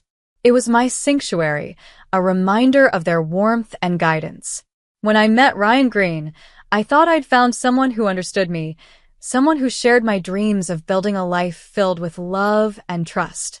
He was charming in his mid-30s, with a smile that could light up a room. I fell hard and fast. Within a year, we were married, and I welcomed him into the house I treasured so much. In the beginning, life seemed perfect. Ryan was attentive and supportive, or at least he appeared to be. But looking back now, I realized there were cracks I chose to ignore. One of the first was his relationship with his sister, Jessica Moore. She was in her early 40s, confident and commanding. Ryan seemed to hang on her every word. At first, I thought it was endearing, a sibling bond that close. But soon, I started to notice how her opinions often overruled mine, even in matters that were deeply personal to me. Jessica wasn't just opinionated. She was controlling. She visited frequently, and every time she stepped into the house, I could feel her eyes scanning every inch of it. She made comments about how it was too much for someone like me to handle and how I should think about letting her and Ryan help manage it. I brushed it off as her way of being protective of her brother, but deep down, I felt uneasy. It was as if she was measuring the house up for herself. Ryan, on the other hand, always assured me that he was on my side. "Don't worry about Jessica," he would say. "She just likes to be involved." I wanted to believe him. I needed to believe him. After all, I loved him. But as the months went on, Jessica's interference only grew.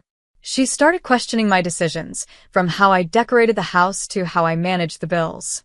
What hurt the most was how Ryan would sometimes side with her, brushing my concerns aside like they didn't matter. Still, I tried to keep the peace. I told myself that marriage was about compromise and understanding. When Ryan suggested we celebrate our first wedding anniversary with a grand dinner party, I jumped at the idea. It felt like a chance to show everyone, including Jessica, that we were a strong and happy couple. I spent weeks planning every detail. The guest list was perfect, the menu carefully curated, and the house looked stunning. On the evening of the party, I stood in the living room, watching the guests arrive, feeling a rare sense of pride. For once, it felt like everything was coming together. Ryan was by my side, charming as ever, entertaining our friends and family. Jessica arrived fashionably late, as she often did, with her usual air of superiority. She gave me a quick, dismissive hug and immediately began critiquing the decorations. "Well, this is quaint," she said with a smirk.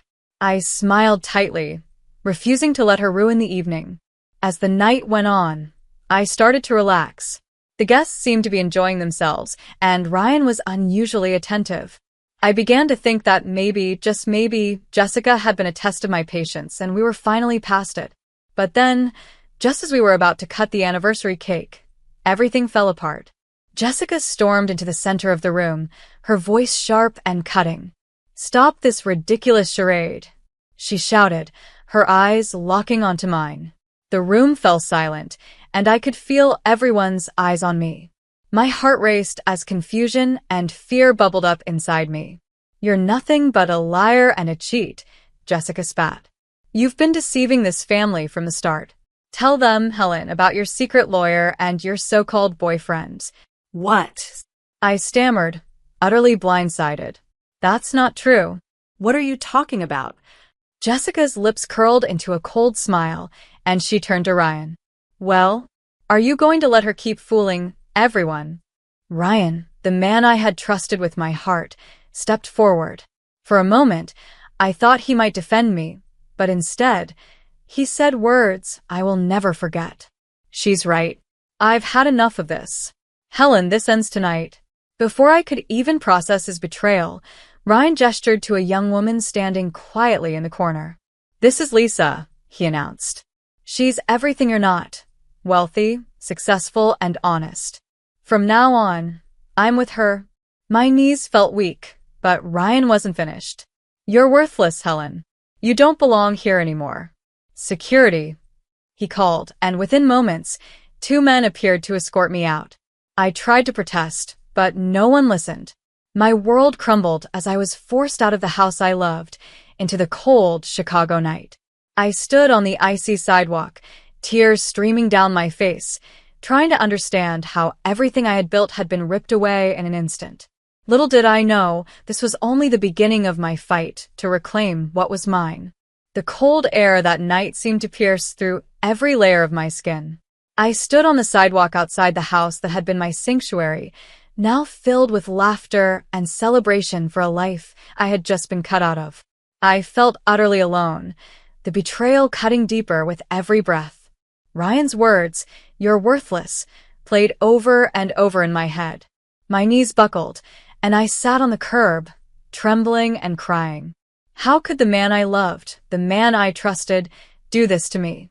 I don't know how long I sat there before I heard a car pull up. I looked up to see a familiar face stepping out of the driver's seat. "Helen," the man said cautiously, his voice warm but filled with concern. It took me a moment to place him. It was Ethan Cole, my college classmate. We had been close back then, but life had taken us in different directions. Seeing him now felt like a lifeline. "Ethan's?" I managed to whisper, barely able to speak through my tears. He knelt beside me, his eyes scanning my face. "What happened? Are you okay?" I couldn't hold back any longer. The whole story spilled out of me. The accusations, Ryan's betrayal, Jessica's scheming, and how they had taken over my home.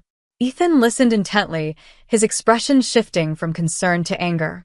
When I finished, he gently helped me to my feet. "You can't stay out here," he said firmly. "Come on, let's get you somewhere warm." Ethan took me to his apartment on the other side of the city. It was modest but cozy, a stark contrast to the grand house I had been thrown out of. He handed me a blanket and made me a cup of tea, his movements calm and reassuring. "You're safe here," he said. "Take your time." As I sipped the tea, my mind raced. Everything had happened so fast, I could barely process it. The man I had loved and trusted had turned against me. His sister, who had been meddling in my life from the start, had orchestrated it all. And now, they were living in my home, celebrating their victory while I was left with nothing. "Ethan," I said, my voice trembling, "I don't know what to do. They've taken everything from me. That house, it's all I have left of my parents." He nodded, his jaw tight. "We're going to fix this, Helen. You're not alone in this." Ethan's words were like a spark of hope in the darkness. Over the next few days, he helped me piece together a plan. As a lawyer, he knew the importance of evidence, and he believed there was more to Jessica and Ryan's actions than just greed. "People like them don't just stop at one victim," he said. "We need to find out what they're hiding." Ethan hired a private investigator, a man named Tham Hastings. Tom was in his late 40s, gruff but efficient. "Don't worry," he said when we met. "I've handled cases like this before. If there's dirt to be found, I'll find it." While Tom worked on gathering evidence, Ethan helped me stay focused. He encouraged me to document everything I could remember about Ryan and Jessica's behavior, their finances, and their interactions with others. It was painful to relive the memories, but it also gave me a sense of purpose.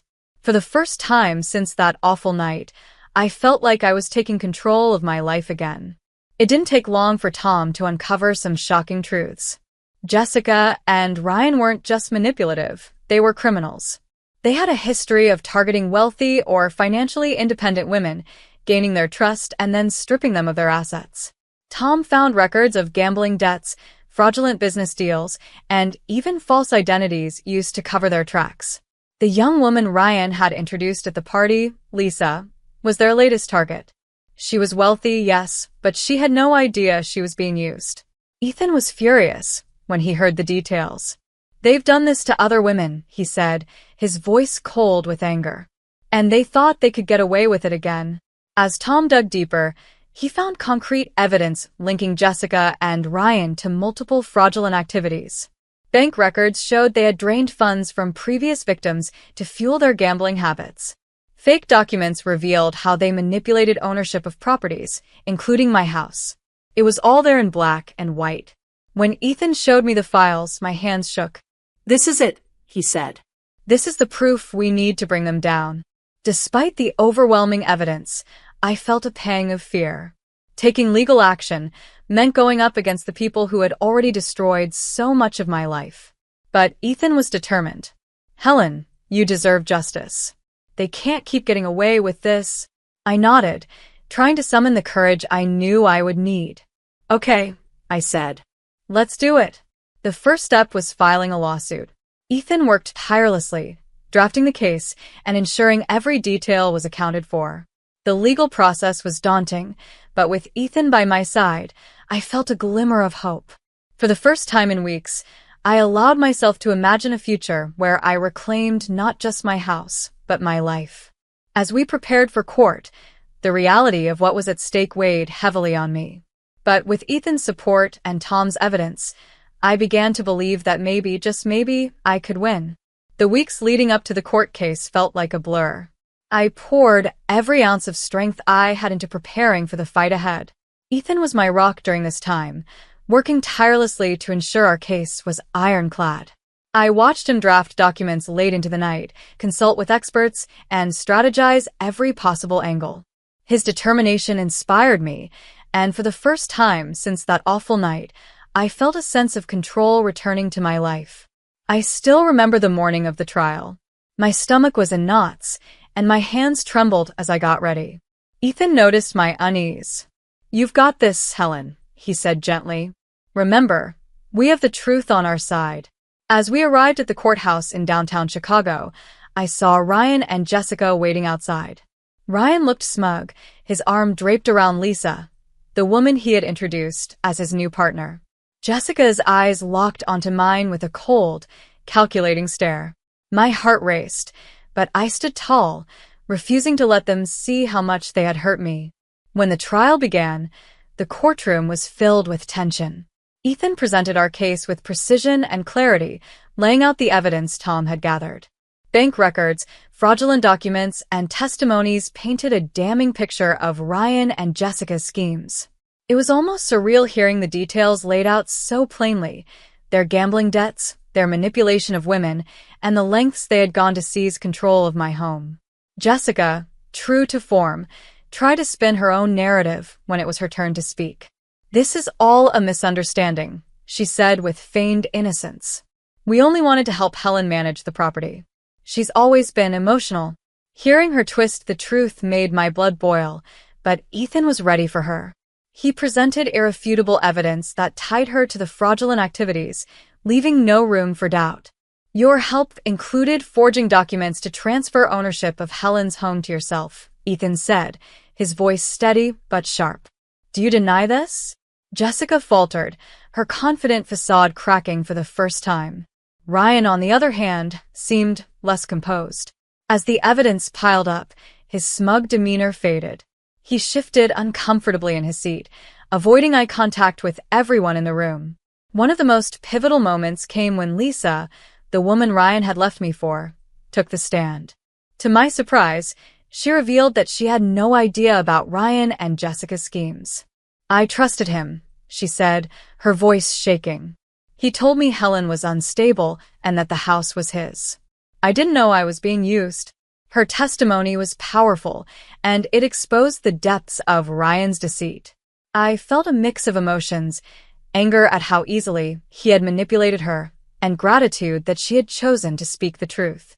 As the trial progressed, it became clear that Ryan and Jessica had no defense. The evidence was overwhelming, and their lies unraveled with each passing moment.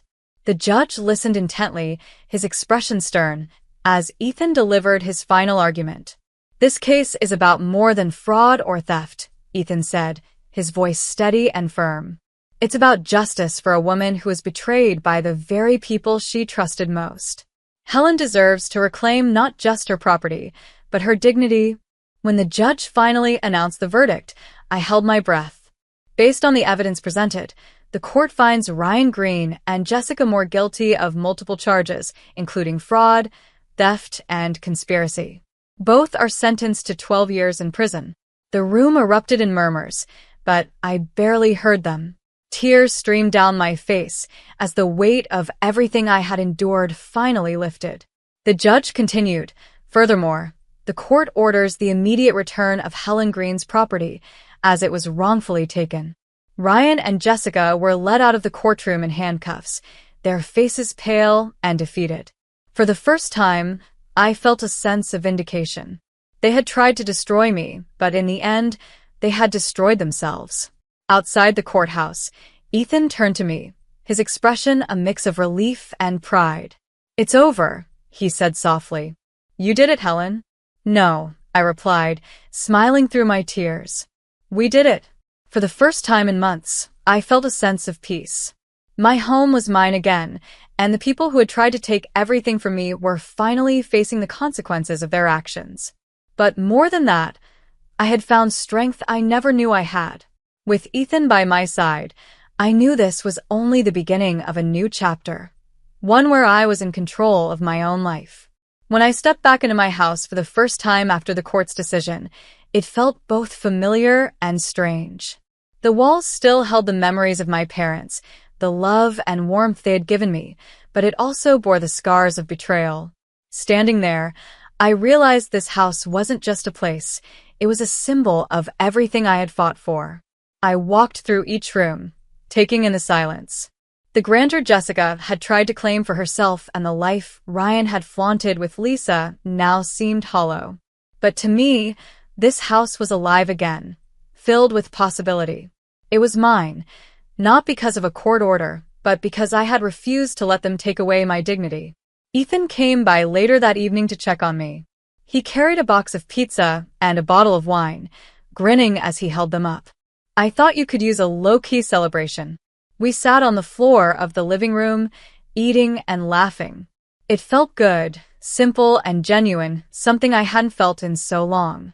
Ethan had been my anchor through all of this, but now I saw him in a different light. He wasn't just my lawyer or my friend. He was someone who had believed in me when I had nothing left, and that meant more than I could ever express. Over the next few weeks, I focused on reclaiming the house as my own. I repainted the walls, replaced furniture that held painful memories, and added little touches that reflected who I was. It felt like I was finally breathing life back into a home that had been dormant for too long. Each change I made was a step toward reclaiming myself. Ethan continued to be a constant presence in my life. Whether it was helping me choose colors for the living room or encouraging me to take time for myself, he was always there. And as the days turned into weeks, our bond grew stronger. It wasn't just his kindness or his unwavering support. It was the way he saw me, not as someone broken, but as someone strong and capable. One afternoon, as we sat in the backyard, the garden bathed in sunlight, Ethan turned to me. "Helen, I've been meaning to ask you something." I raised an eyebrow, curious. "What is it?" He hesitated, then smiled. "What do you want for your future?" "I mean, now that everything's settled, what do you see for yourself?" The question caught me off guard, but it made me realize something important. For so long, I had been fighting first to save my marriage, then to reclaim my home, and finally to rebuild my life. But now I had the freedom to choose what I wanted. And as I looked at Ethan, I realized he was a big part of that future. "I want to live a life that's mine," I said slowly. "One where I'm not afraid to trust, to love, and to dream. And I want to build it with people who make me feel like I'm enough." Ethan's expression softened, and he reached for my hand. "Then let's build it together." His words hung in the air, and for a moment, I felt the weight of everything we'd been through. But as I looked into his eyes, I knew it wasn't just about what we had overcome. It was about what we could create together. Months later, in a small ceremony surrounded by friends who had stood by us, Ethan and I exchanged vows. It wasn't grand or extravagant, but it was perfect. In that moment, I realized my journey wasn't just about reclaiming what had been taken from me. It was about finding something even better. Today, as I sit in the home I fought so hard for, I can finally say I'm at peace. The road to get here wasn't easy, but it taught me the power of resilience and the importance of standing up for yourself. Ryan and Jessica tried to break me, but instead, They made me stronger. And with Ethan by my side, I'm ready to embrace the future, whatever it may bring. On my wedding day, my father betrayed me, skipping my ceremony to celebrate my stepbrother's event instead.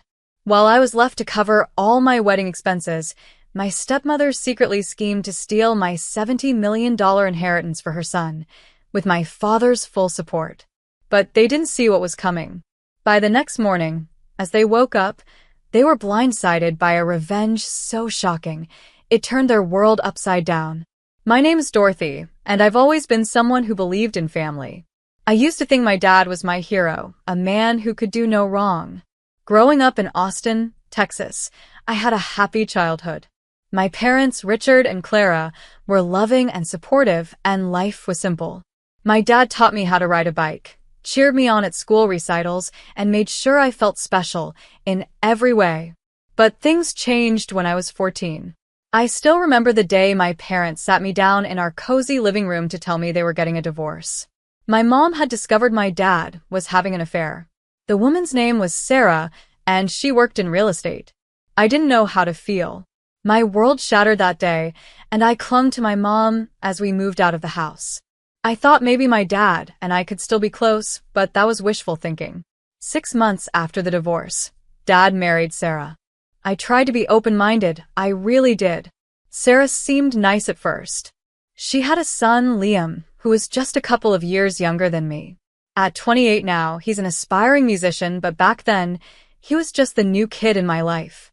I thought maybe we could bond as a family, but it didn't take long for Sarah's true colors to show. Sarah was always controlling. She made decisions about everything in my dad's life, including me. I went from being the center of his world to feeling like an afterthought. I noticed it in small ways at first. He'd miss our movie nights because Sarah needed him to do something. Then it became bigger things, like skipping my birthday dinner to attend Liam's baseball game. I told myself it was temporary, that he'd remember I was his daughter. But as the years went by, it only got worse. By the time I was 18, it was clear that Sarah had all but replaced me in my father's life. Dad would shower Liam with gifts and attention, and Sarah encouraged it.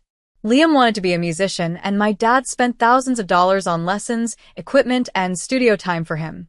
Meanwhile, I worked part-time jobs to save for college. I didn't mind working hard for what I wanted, but it hurt knowing my dad wouldn't help me the same way he helped Liam. I thought things might improve when I graduated college and started working as a marketing manager at a local firm. I even hoped Dad might finally notice the woman I had become. But when I introduced him to Jake, the love of my life, it was like he barely cared. Jake is an architect, smart and kind, and everything I'd ever wanted in a partner. My dad gave him a polite handshake and quickly changed the subject to talk about Liam's latest performance. Then came the wedding planning. Jake proposed to me on a beautiful spring morning during a hike, and I couldn't have been happier. We set the date for October 15th and started making arrangements. We sent out invitations 6 months in advance so everyone could plan, including Dad and Sarah. I even hoped this could be a chance to reconnect with my father. But that hope was short-lived. 2 months before the wedding, I found out that Liam had scheduled his music debut on the exact same day. It wasn't just a coincidence. He had known our wedding date. When I confronted my dad about it, I'll never forget his words. Liam's event is important too, Dorothy. Maybe you could change your date. Your venue is more flexible. I couldn't believe what I was hearing. My wedding wasn't just a random event. It was one of the most important days of my life. But my dad didn't see it that way. He even offered to pay for Liam's event while refusing to contribute to my wedding. It was like a slap in the face. I stood my ground, refusing to change the date, but the damage was done. The betrayal didn't end there. On my wedding day, Dad, Sarah, and Liam didn't show up. They were too busy hosting Liam's music event to bother attending my ceremony. My grandfather, Edward, who's always been my rock, stepped in to walk me down the aisle. Edward is a retired school principal, a man of integrity, and he's been there for me through everything. He gave me the strength to smile through the heartbreak. But that day wasn't just about betrayal. It was also the beginning of something bigger. After the wedding, I overheard Sarah boasting about how they planned to secure my grandfather's ranch and my father's assets for Liam. That's when I realized this wasn't just about a missed wedding. It was about a calculated effort to cut me out of the family altogether. I didn't know it then, but that discovery would set me on a path I never expected to take. A path of uncovering secrets, seeking justice, and reclaiming what was rightfully mine. This was only the beginning of my story, and I was about to learn just how far betrayal could go. After my wedding, I tried to focus on my new life with Jake, but I couldn't shake the sting of what had happened. My own father, the man I had once seen as my hero, had chosen my stepbrother Liam over me. It wasn't just about the wedding anymore. It was about everything that had led up to it. The favoritism, the dismissiveness, and Sarah's ever-tightening grip on my father. I couldn't stop thinking about the conversation I overheard at the reception. Sarah had been speaking to one of her friends, laughing as she talked about how she and Liam would soon have everything they wanted. "The ranch is practically ours," she said. "Once Richard finalizes the paperwork, there won't be anything left for Dorothy." Hearing those words was like a punch to the gut.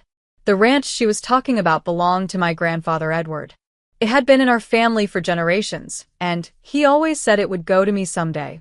But now it seemed like Sarah had other plans. I knew she had always been manipulative, but this was a new low. I couldn't let it go. That night, Jake and I stayed up talking. I told him everything, the favoritism, the betrayal, and Sarah's scheming. He held my hand and said, "Dorothy, you have to do something about this. You can't let them take what's yours." Jake was right. I wasn't going to sit back and let Sarah and Liam destroy what little family legacy I had left. The next morning, I went to see my grandfather. Edward greeted me with his warm smile, the same one that had comforted me through so many tough times. We sat on the porch of his ranch, the Texas sun shining down on us, as I told him everything. He listened quietly, his face growing more serious with every word. When I finished, he nodded and said, "Dorothy, I've suspected for a while that Sarah was up to no good, but I didn't realize it had gone this far." Edward told me that he had noticed strange behavior from Richard lately, avoiding family gatherings, making excuses for Sarah's actions, and even asking odd questions about the ranch's ownership. Edward had dismissed it as Richard being under Sarah's thumb, but now he saw it for what it was, a coordinated effort to take control of the family's assets. We decided to dig deeper. With Jake's help, we began gathering evidence. I started with my father's financial records, which wasn't easy to access, but Edward had an old friend who worked in banking and owed him a favor. What we found was shocking. Large sums of money had been transferred from my father's accounts to Sarah and Liam's joint account. It was clear that Sarah had been funneling my dad's wealth to fund Liam's music career. But that wasn't the worst of it. We discovered that Sarah and Liam had forged Richard's signature on several documents, including one that attempted to transfer partial ownership of the ranch to Liam. My stomach churned as I realized the lengths they were willing to go. They weren't just trying to cut me out, they were trying to steal everything. Armed with this information, I decided it was time to confront my father. I couldn't do it alone, though. Jake and Edward agreed to come with me for support. We went to my dad's house one evening, and when he opened the door, he looked surprised to see me. "Dorothy," he said, his voice cautious. "What's going on?" I stepped inside, my heart pounding. "We need to talk, Dad," I said firmly. Sarah was sitting on the couch, her usual smug expression on her face. Liam was there too, strumming his guitar like he didn't have a care in the world. "What's this about?" Sarah asked, feigning innocence. I took a deep breath and laid the evidence on the table. The bank records, the forged documents, everything. "This is about you stealing from my family," I said, my voice shaking with anger. Sarah's face twisted into a scowl. "I don't know what you're talking about," she said, but her voice lacked conviction. Liam tried to play it cool, shrugging and saying, "This is ridiculous. You're just bitter because Dad chose to support me." My father sat in stunned silence, staring at the documents. "Is this true, Sarah?" he asked finally, his voice barely above a whisper. She didn't answer. Instead, she turned on me. "You've always been jealous of Liam," she snapped. "You couldn't stand to see someone else get attention, so you're trying to ruin us." I couldn't believe the audacity. "This isn't about jealousy," I said. This is about you manipulating my father and trying to steal what doesn't belong to you. My dad stood up, his hands trembling as he looked at Sarah. You told me these were just routine papers, he said. You told me. His voice broke, and for the first time, I saw genuine regret in his eyes. What have I done? Sarah didn't try to deny it anymore. Instead, she turned defensive, accusing me of trying to tear the family apart. Liam joined in, saying I was just being selfish. But their words didn't matter. I had the truth, and now my father saw it too. The confrontation ended with my dad asking Sarah and Liam to leave the house. They protested, of course, but he was firm. I could see the pain in his eyes as he realized how blind he'd been, but I wasn't ready to forgive him. Not yet. That night, as I sat with Jake and Edward, I felt a mix of emotions, relief that the truth was out, anger at everything Sarah and Liam had done, and sadness for the father I had lost to their lies. But I also felt a spark of determination. This wasn't over. Not yet. The confrontation with my dad had been exhausting, but it was far from the end. Sarah and Liam might have been kicked out of his house, but I knew they weren't done. If anything, they'd double down now that they'd been exposed. I couldn't let my guard down, not with everything I'd uncovered so far. The morning after the confrontation, Jake, Grandpa Edward, and I sat down to review the evidence again. We needed to ensure we hadn't missed anything. As we sifted through bank statements, emails, and legal documents, a disturbing pattern emerged. Sarah wasn't just controlling my dad. She'd been manipulating him for years, slowly isolating him from the rest of the family, while draining his resources. Edward leaned back in his chair, his face stern. Dorothy, this isn't just about greed. This is about control. Sarah saw Richard as her way to secure her son's future, no matter the cost. He was right. Sarah had systematically dismantled my father's relationships, starting with me. Every missed recital, every ignored birthday, it was all part of her plan to make Liam the sole focus of my dad's life. And now, with their sights set on the ranch and my father's remaining assets, they weren't going to back off easily. Later that week, I received a call from my cousin, Laura. She had been at a recent family gathering and overheard Sarah talking to someone about selling the ranch. Dorothy, I don't know the details, Laura said, her voice worried, but it sounded like she's already looking for buyers. I felt my stomach drop. The ranch wasn't hers to sell. It wasn't even my father's to sell. It belonged to Edward. But the thought of Sarah even trying was enough to send me into a panic. I immediately called Edward, who reassured me that no transactions had taken place. But it shows how desperate they are, he said. We need to act fast. At Jake's suggestion, we hired a lawyer to protect Edward's property legally. We secured the ranch under a trust in my name, ensuring Sarah and Liam couldn't touch it. While it gave us some peace of mind, it also painted a target on my back. Sarah and Liam wouldn't take this lying down.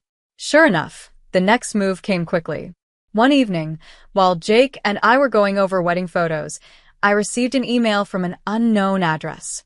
The subject line read, "You're not as safe as you think." My hands trembled as I opened it. Inside was a single sentence, "If you think this is over, you're wrong." I felt a chill run down my spine. Jake immediately called our lawyer, who advised us to document everything. We filed a police report, but there wasn't much they could do without knowing who sent the email. Still, the message was clear. Sarah and Liam were trying to intimidate me. The next few weeks were tense. I kept looking over my shoulder, expecting them to show up or try something drastic. And then it happened. One night, as Jake and I were returning from dinner, we found Liam sitting in his car outside our house. He wasn't alone, Sarah was with him. "What are you doing here?" I demanded as I approached their car. Sarah rolled down the window, her face cold and calculating. "We're here to talk," she said. "You've made things very difficult for us, Dorothy." "Difficult for you?" I snapped. "You tried to steal from my family, from my grandfather. What do you want?" Liam leaned forward, smirking. "You're so dramatic. We just want what's fair." You don't need that ranch, Dorothy. "It's too much for you to handle. Dad always said it should go to the person who can make the most of it." I couldn't believe their audacity. "Fair," I said, my voice rising. You mean stealing everything I've ever loved and worked for? You've been leeching off my dad for years, and now you think you can bully me into giving you what's not yours. Sarah's smirk faded, replaced by a glare. You're making a mistake, Dorothy. We're family, and family should share. Family? I said, my voice shaking with anger. You don't know the first thing about family. Jake stepped forward, his voice firm. This conversation is over. If you don't leave, we're calling the police. Sarah opened her mouth to argue, but Liam pulled her back. Let's go, he muttered. They drove off, but the tension lingered long after they were gone. That night, I realized just how far they were willing to go. They weren't just trying to intimidate me, they wanted to break me. But I wasn't going to let them. I had come too far to back down now. The fight wasn't over yet, but I was ready for whatever came next. After Liam and Sarah showed up outside my house, I knew the time had come to end this once and for all. Their boldness was terrifying, but it also fueled my determination. They had already caused so much damage, and I wasn't going to let them take anything else from me or my family. The next morning, Jake, Grandpa Edward, and I met with our lawyer to finalize the protective measures for the ranch. Edward was surprisingly calm for someone whose legacy had been under siege. Dorothy, he said, his voice steady, these people thrive on fear. The best way to beat them is to stand firm and let the truth do the work. That night, however, they tried something new. I received another email, this one containing a threat. It said if I didn't relinquish the ranch, they would expose personal details about my life to the public. It was laughable, they had nothing on me, but the fact they were resorting to blackmail showed how desperate they were. Instead of panicking, I forwarded the email to our lawyer and Jake, who both agreed it was time to take stronger action. I decided to file for a restraining order against both Sarah and Liam. It wasn't easy. The process involved presenting all the evidence we had collected, emails, their appearances outside my house, and testimonies from Jake and Edward. The judge granted the restraining order, which felt like a small victory, but I knew it wouldn't be the end. The breaking point came 2 weeks later. I received a call from my dad, Richard. It was late at night, and his voice sounded strained. Dorothy, he said, I need to see you. Please, it's important. I hesitated. My father had been manipulated for so long that I didn't know if I could trust him. But something in his voice made me agree. Fine, I said. But we're meeting at Grandpa's ranch. When he arrived, he looked like a shadow of the man I used to know. His face was pale, and there were dark circles under his eyes. Dorothy, he began, I've made a terrible mistake. I crossed my arms, keeping my distance. You've made plenty, Dad. Which one are you talking about? He sighed heavily and sat down on the porch steps. Sarah and Liam, they've been lying to me for years. After you confronted us, I started digging into the finances.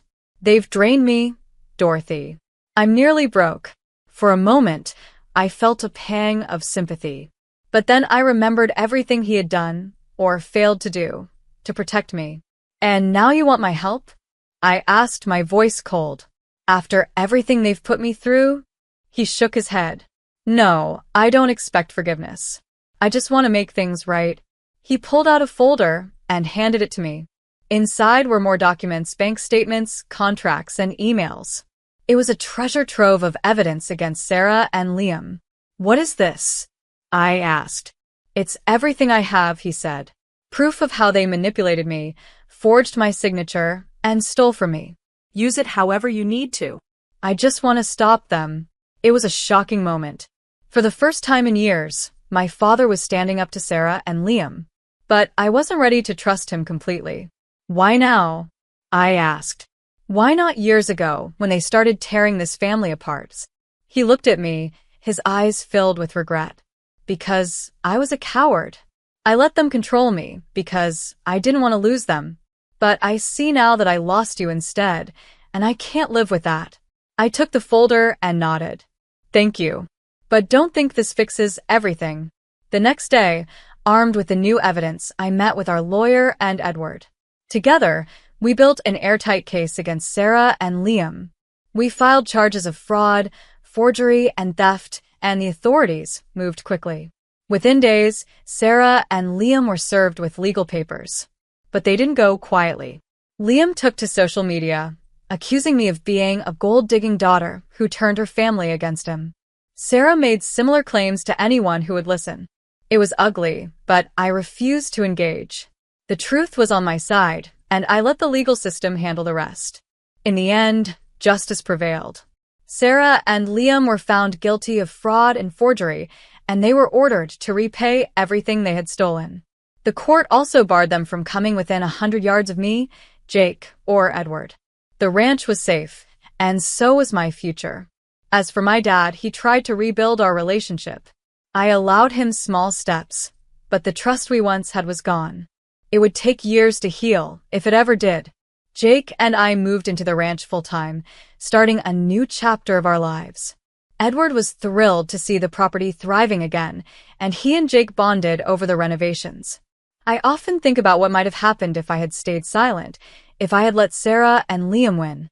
But then I remember the strength I found in standing up for myself and my family. Betrayal may have scarred me, but it didn't break me. In the end, I proved that justice and resilience can overcome even the deepest wounds. My younger sister called me, crying, saying that Grandpa was in the ICU and that I should go quickly to save him. I rushed to the hospital, but upon reaching, Grandpa was not there. I checked my phone and was shocked. My sister had faked Grandpa's illness and was now marrying my wealthy fiancé. I quickly moved to the event, and they were shocked to see me. I just laughed because the man she was marrying was actually... I used to believe that family was everything. That no matter how hard life got, no matter what obstacles stood in the way, the people you loved the most would always be there for you. I was wrong.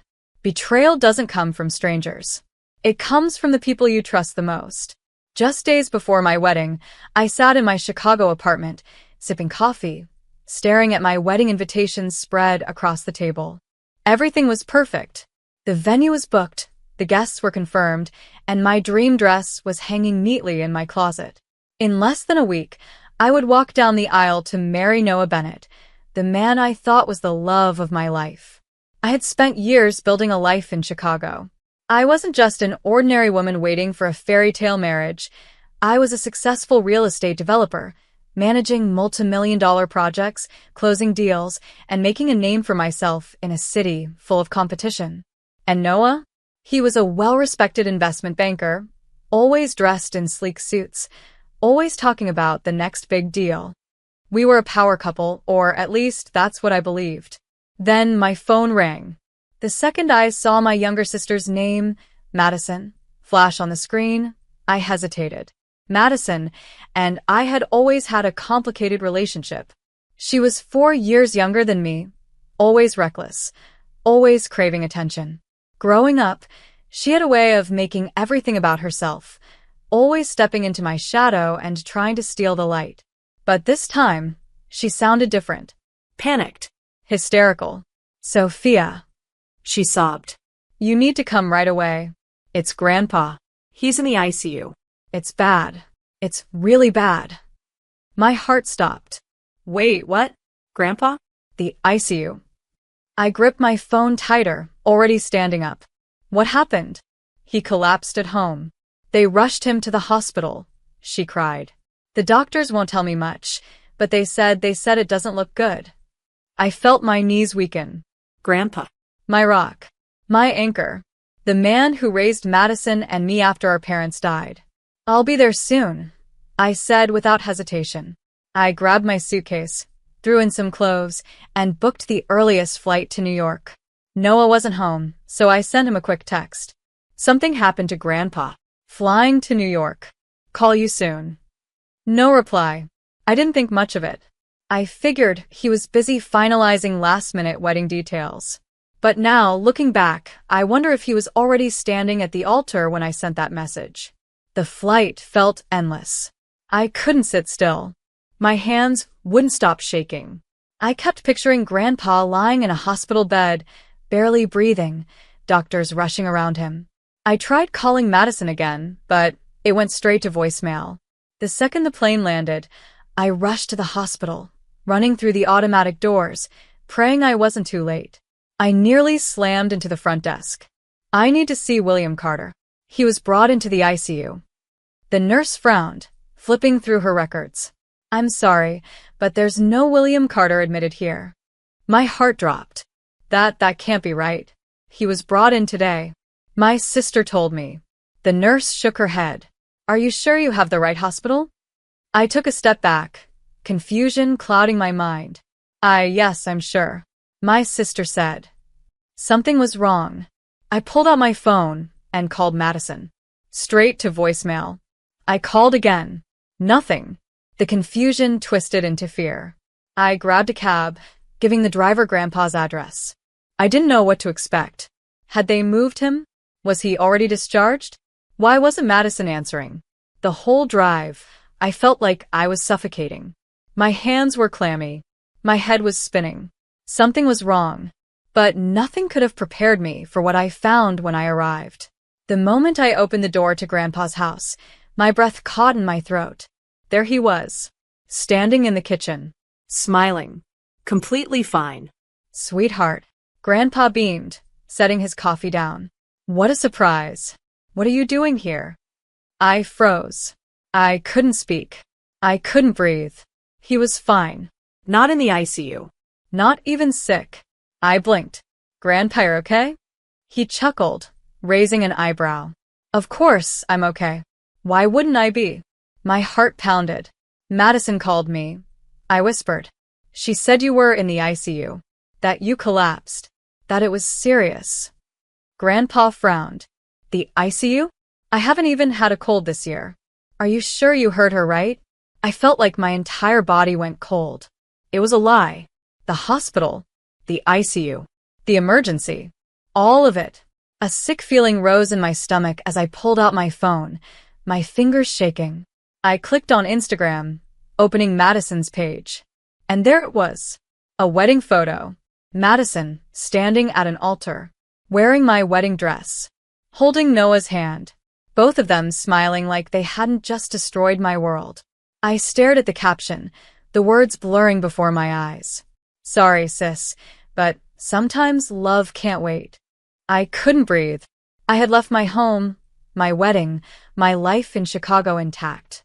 I had rushed across the country thinking my grandfather was dying, and instead, my sister married my fiancé. My hands trembled. I gripped the edge of the kitchen counter, trying to keep myself from collapsing. Grandpa's voice was far away, but I could hear the sharp edge in it. Sophia? What's wrong? I swallowed hard. I need a second. I turned away, stepping outside, gasping for air. My phone buzzed in my hands. A text. Daniel Rossi. My mentor. A man who had guided me through my career, who had helped me navigate the real estate world and the power games in business. It's done. You now own 55% of Bennett Capital. Congratulations. I stared at the message, barely processing it. Bennett Capital. Noah's company. The investment firm he had spent years building. The company he had been desperate to save for the past 6 months. He had fought tooth and nail for funding, nearly bankrupting himself trying to hold it together. And now the majority of it belonged to me.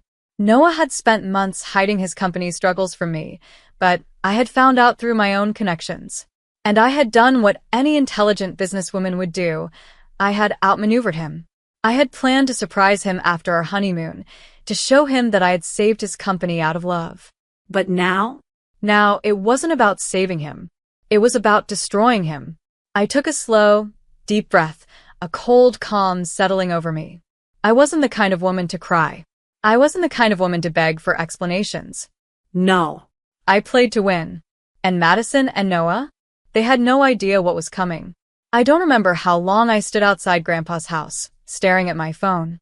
My mind was a mess, my body felt numb, and the world around me blurred into nothing. The betrayal was too big, too overwhelming, for me to process all at once. My sister. My fiancé. The wedding that was supposed to be mine.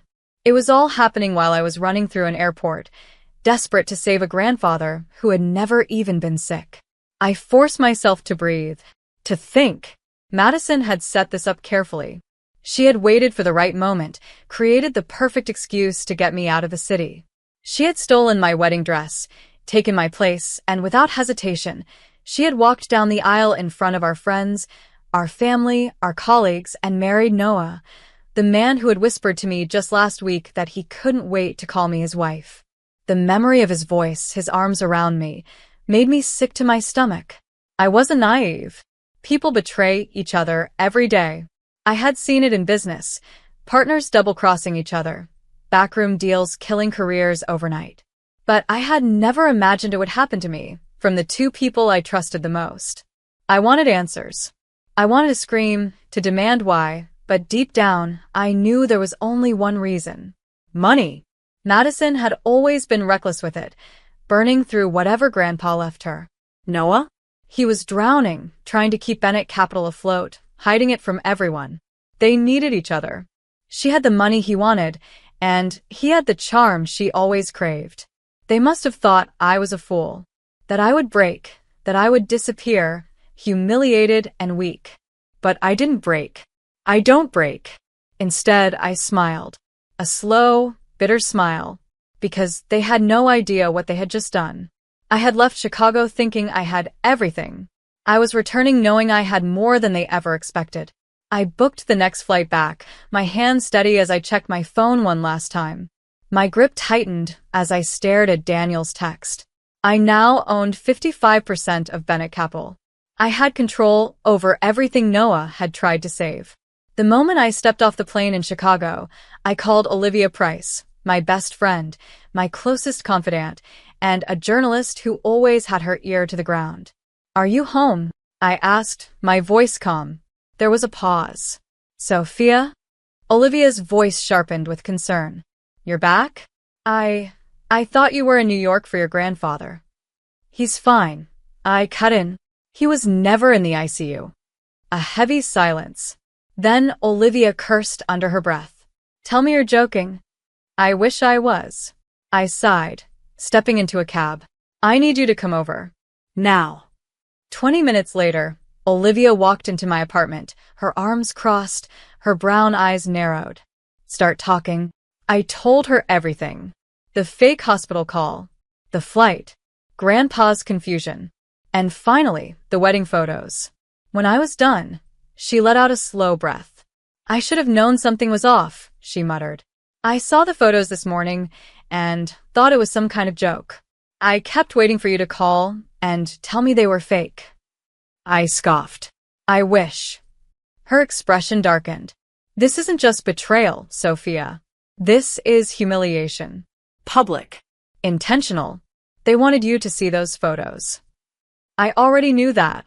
Madison had posted them knowing I would be scrolling through my phone, devastated, lost. She wanted to make a statement. She had won. But she was wrong. I turned my phone around, showing Olivia Daniel's message. Her eyes widened. "Wait, you own Bennett Capital?" 55% of it, I confirmed. A slow, wicked smile spread across her lips. They really have no idea what they just walked into. I sat back, feeling a new kind of calm settle over me. No, they don't. But they will. That night, I was invited to their wedding celebration dinner at La Bella Vita. Not directly, of course. But Madison's friends were careless on social media, posting videos, tagging the restaurant, making it easy to find. I didn't hesitate. I slipped into a sleek black dress, tied my hair back, and walked straight through the doors of La Bella Vita, ignoring the stares that followed me. The restaurant was packed, laughter and clinking glasses filling the air. And right in the center, Madison and Noah sat together, glowing, surrounded by friends and business associates. I didn't stop. I walked straight to the host and smiled. "Table for one." I felt the shift in the room. The hushed whispers. The way Madison's smile froze, her eyes widening in shock. Noah's face paled, his fingers tightening around his glass. I sat gracefully, picked up the menu, and casually scanned it. Madison shot up from her chair, knocking over her drink. "Sophia." I lifted a hand, stopping her. "Don't let me interrupt. Enjoy your evening." A few guests looked uncomfortable, shifting in their seats. One of Noah's business partners cleared his throat. "Why don't you join us?" he offered, clearly trying to diffuse the tension. I smiled. That's very kind, but I have work to do before next week's big announcement. Noah stiffened. His head snapped up. What announcement? I took a slow sip of my wine. Oh, you'll find out soon enough. I knew what was coming next. Madison grabbed my arm, her grip tight, her breath shaky. We need to talk, she hissed. I let her drag me toward the restroom, watching her carefully. She turned the second we stepped inside, her eyes wild. What the hell are you doing here? I raised an eyebrow. Having dinner. You can't just... She stopped, exhaling shakily. Sophia, I know you're angry, but... Angry? I echoed. I tilted my head, watching her squirm. Madison, I'm not angry. Her lips parted, her confidence faltering. You're not. No, I took a step forward, my voice soft. I'm calculating. She flinched. Tell me, Madison, I murmured, leaning in slightly. How does it feel? Knowing you spent all that effort stealing a man who's about to lose everything. She blinked. What are you talking about? I smirked. Oh, sweetheart. I patted her shoulder and stepped past her. You'll see soon enough. As I walked back to my table, Noah was watching me. Stiff. Suspicious. Good. Let him be suspicious. Let them wonder. Because I wasn't just going to win. I was going to destroy them. When I walked out of La Bella Vita that night, I didn't feel anger. I didn't feel heartbreak. All I felt was focus. Madison and Noah had stolen my wedding, my trust, and my dignity. They wanted me to crawl away in humiliation, to disappear while they enjoyed their new life. But they had no idea that I was already setting the pieces in motion, that the real game had only just begun. I didn't go home right away. Instead, I took a cab to a quiet corner of the city, where a man named Ethan Miles was waiting for me at a small cafe. His message had been short and cryptic. We need to talk. I have information about Noah. I stepped inside, finding him at a back table, a cup of untouched coffee in front of him. He looked up as I approached, his gaze sharp but unreadable. You must be Sophia Carter, he said. And you must be Ethan. I slid into the seat across from him, folding my hands. Start talking. He didn't waste time. He slid a folder across the table, and as I flipped it open, I felt my stomach tighten. Bank records. Wire transfers. Financial statements. Noah's been stealing from his own company, Ethan said quietly. But here's the interesting part. The money isn't in his accounts. It's in accounts under your sister's name. I exhaled, scanning the numbers. Millions had been funneled from Bennett Capital into offshore accounts under the name Madison Carter Bennett. Ethan leaned forward. I've seen this before. He's setting her up. If this ever comes to light, he'll say she was behind it all, that she tricked him into transferring the money. He'll come out looking like a fool, but he won't go to prison. She will. I closed the folder slowly. Does Madison know? No, Ethan said. She thinks she won. But Noah's never been the kind of man to share his throne. A bitter smile touched my lips. He's not just a liar or a cheater. He's a criminal. Ethan nodded. And if you play your cards right, you can take him down completely. I looked at him carefully. Why are you helping me? His jaw tightened. Because Noah did this to my sister. Years ago. He convinced her to take out loans under her name, then left her with the debt when everything collapsed. She lost everything, and he walked away clean. I stared at him for a long moment. Then I reached into my bag and pulled out a pen. Then let's make sure he doesn't walk away this time. The next morning, I called for an emergency board meeting at Bennett Capital. With my new controlling shares, no one could stop me. Noah didn't know it yet, but he was walking into his own execution. By 3 p.m., I was seated at the long conference table inside Bennett Capital's headquarters. Around me, executives and shareholders whispered, wondering why I had called this meeting. Then at exactly 3:05, Noah walked in. His expression hardened when he saw me. What is this? I smiled. Take a seat. He hesitated, glancing around. I could see the tension in his shoulders, the uncertainty in his eyes. He was smart, he knew something was off. But he had no idea how bad it was about to get. When everyone settled, I nodded at the man beside me. Ethan stood, flipping open his laptop and connecting it to the large screen at the front of the room. For the past year, he began, millions of dollars have been siphoned from Bennett Capital into private accounts. On the surface, these accounts appear to belong to Madison Carter Bennett. A murmur ran through the room. Noah stiffened. His fingers curled against the table. That's ridiculous. Ethan continued as if he hadn't spoken. However, after deeper investigation, we found that every transaction was authorized by Noah Bennett.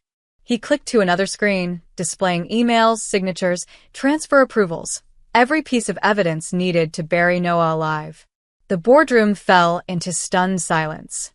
Noah's father, Richard Bennett, a founding member of the company, sat in horrified disbelief. Finally, Noah stood abruptly, his chair scraping against the floor. "This is a setup," he snapped. I tilted my head. "You mean like how you and Madison set me up?" His face drained of color. I leaned forward, my voice dropping to a deadly whisper. "Tell me, Noah, if you weren't stealing, why did you make sure all the transactions led back to my sister?" His jaw clenched, but he had no answer. Richard Bennett stood. His voice was cold, firm. Noah. "Is this true?" Noah stammered. I was consolidating funds. It was temporary." The other board members murmured, shifting uncomfortably. The tide was turning. I sat back, watching him crumble in real time. "Harrington Enterprises is in a crisis," I said smoothly. "The only way forward is new leadership." I paused, letting the weight of my words sink in. Effective immediately, I'm proposing that Noah Bennett step down. His father was the first to nod. Then, one by one, the other members raised their hands. It was unanimous. Security moved in, stepping toward him. Noah lunged for me, his face twisted in rage. "You think you've won?" he hissed. "You think this is over?" I smiled. "Oh, Noah." "I didn't just win. I finished you." He was dragged out, his voice echoing down the hallway. I turned back to the board. "Now," I said, adjusting my blazer, "let's discuss how we're going to fix the mess he left behind." After the meeting, I walked outside into the crisp evening air. I barely had time to breathe before I heard a soft voice behind me. "Sophia." I turned. Madison stood there, her arms wrapped around herself. She looked small.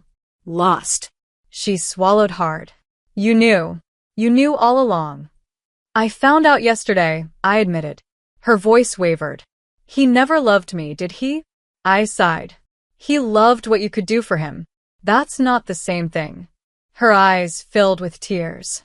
"I don't expect you to forgive me, but..." She looked down. "I don't know what to do." I studied her carefully. Then I pulled a business card from my bag and handed it to her. "Christine Moore, fraud lawyer. She's the best in the city," I said. "Call her. Fix this."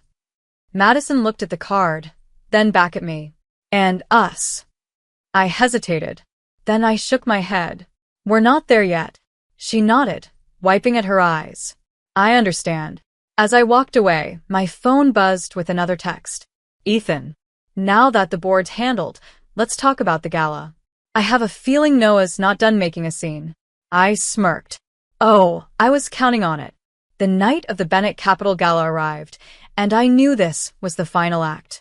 This wasn't just an event. It was the stage where Noah's downfall would be complete.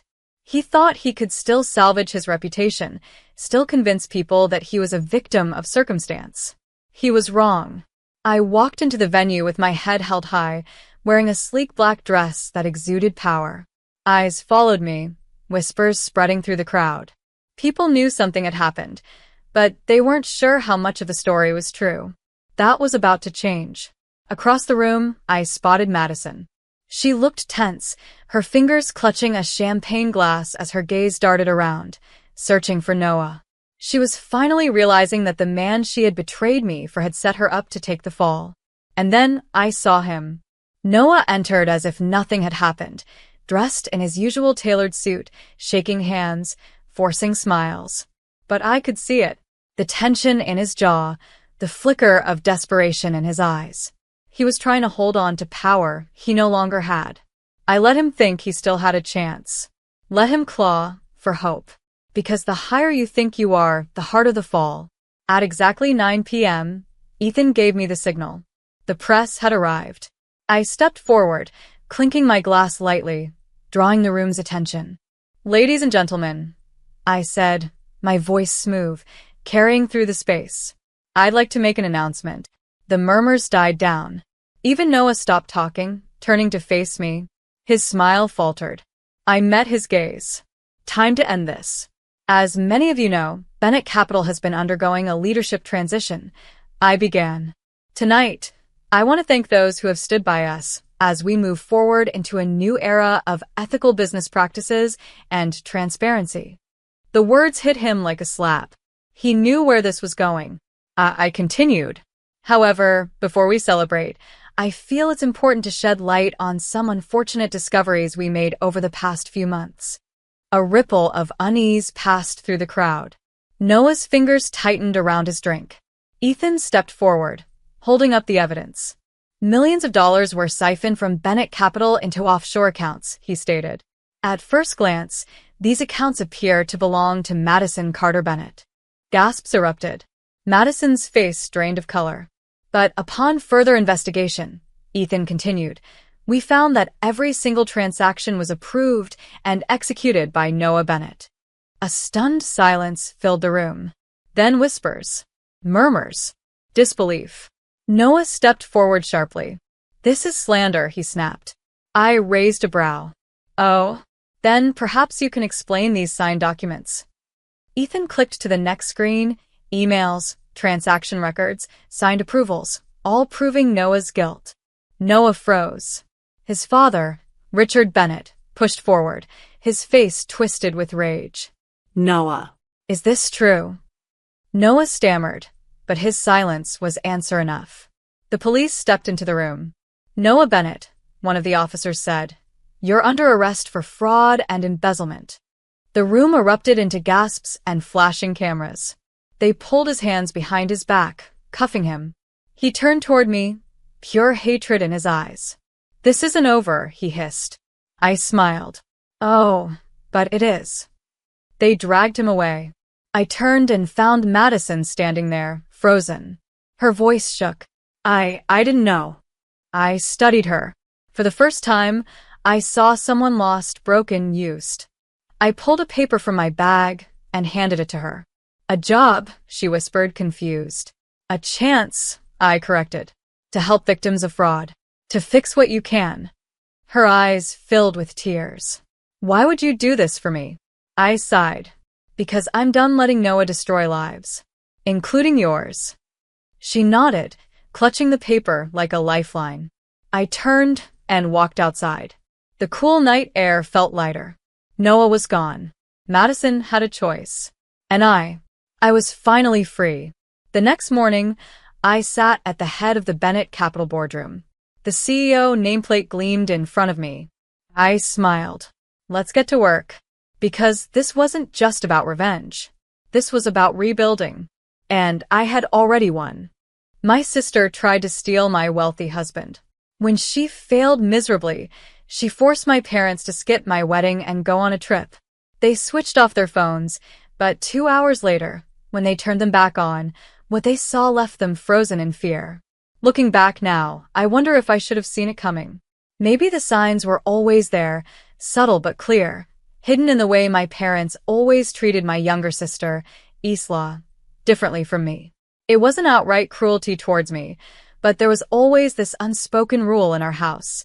Isla came first.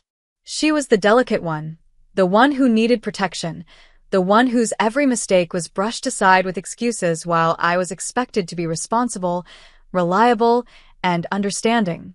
I didn't resent her at first. I loved my sister.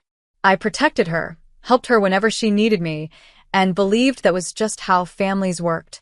But I was naive. I thought that when it truly mattered, when the biggest moments of my life arrived, my parents would stand by me. I thought blood meant something. I was wrong. It all started when I met James. I was 23 when I fell in love with him. James was everything I had ever dreamed of, smart, ambitious, and kind. He worked hard, built his own success, and had the kind of confidence that made people admire him without him even trying. We met through mutual friends, and from the moment we started talking, there was something special between us. It wasn't just love, it was a deep understanding, a sense of home I had never felt before. When James proposed, I was overjoyed. I couldn't wait to share the news with my family, believing they would be as happy as I was. My parents congratulated me, but their reaction lacked the excitement I had expected. Isla, on the other hand, barely concealed her shock. She stared at the ring on my finger for a long moment before forcing a smile. "Wow," she said, her voice strained. That's amazing, Eleanor." I should have noticed it then, the way she looked at James, not as my fiancé, but as someone she wanted. At the time, I brushed it off. Maybe it was just surprise. Maybe she was just emotional. I didn't know then that her obsession with James had only just begun. From that day forward, Isla's behavior changed. It started subtly. She would make little comments, disguised as jokes. "Are you sure you can handle a man like James? He seems so mature, and you're still so, a dreamer." I would laugh it off, thinking she was just teasing. Then, she started dressing differently whenever James was around, wearing clothes she normally wouldn't, fixing her hair in ways she never did before.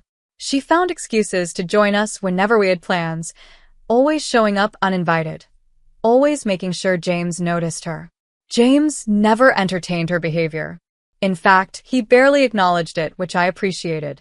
But I knew my sister, and I knew she was testing the waters, seeing how far she could push.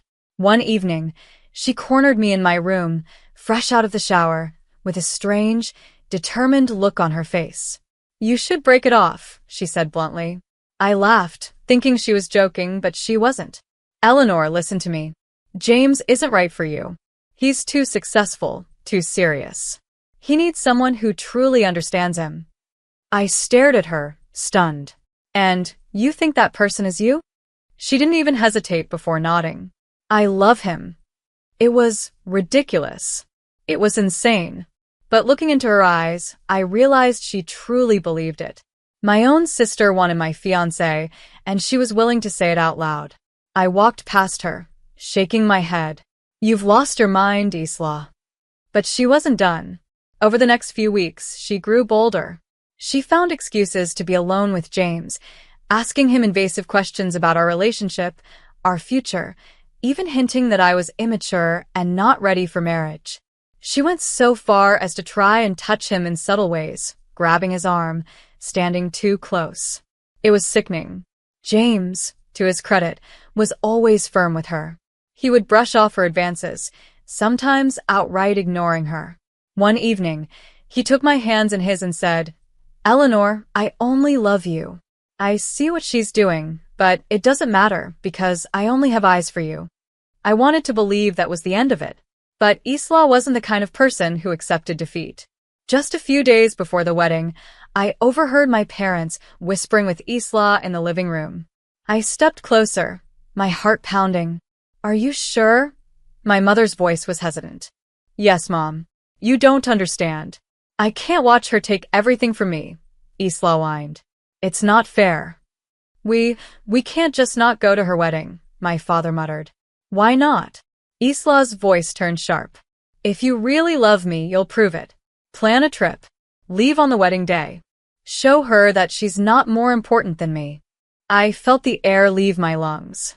My own sister, convincing our parents to abandon me on my wedding day. I wanted to believe they wouldn't listen. I wanted to believe they would tell her she was being selfish, that they would scold her, remind her that this was my wedding, my happiness. But instead, I heard my mother sigh. "Fine," she murmured. "We'll book something last minute." That moment, standing in the shadows, listening to my family betray me, was the moment everything changed. I had always known they favored Isla, but I never thought they would go this far. I turned away before they could see me, my hands trembling. I didn't cry.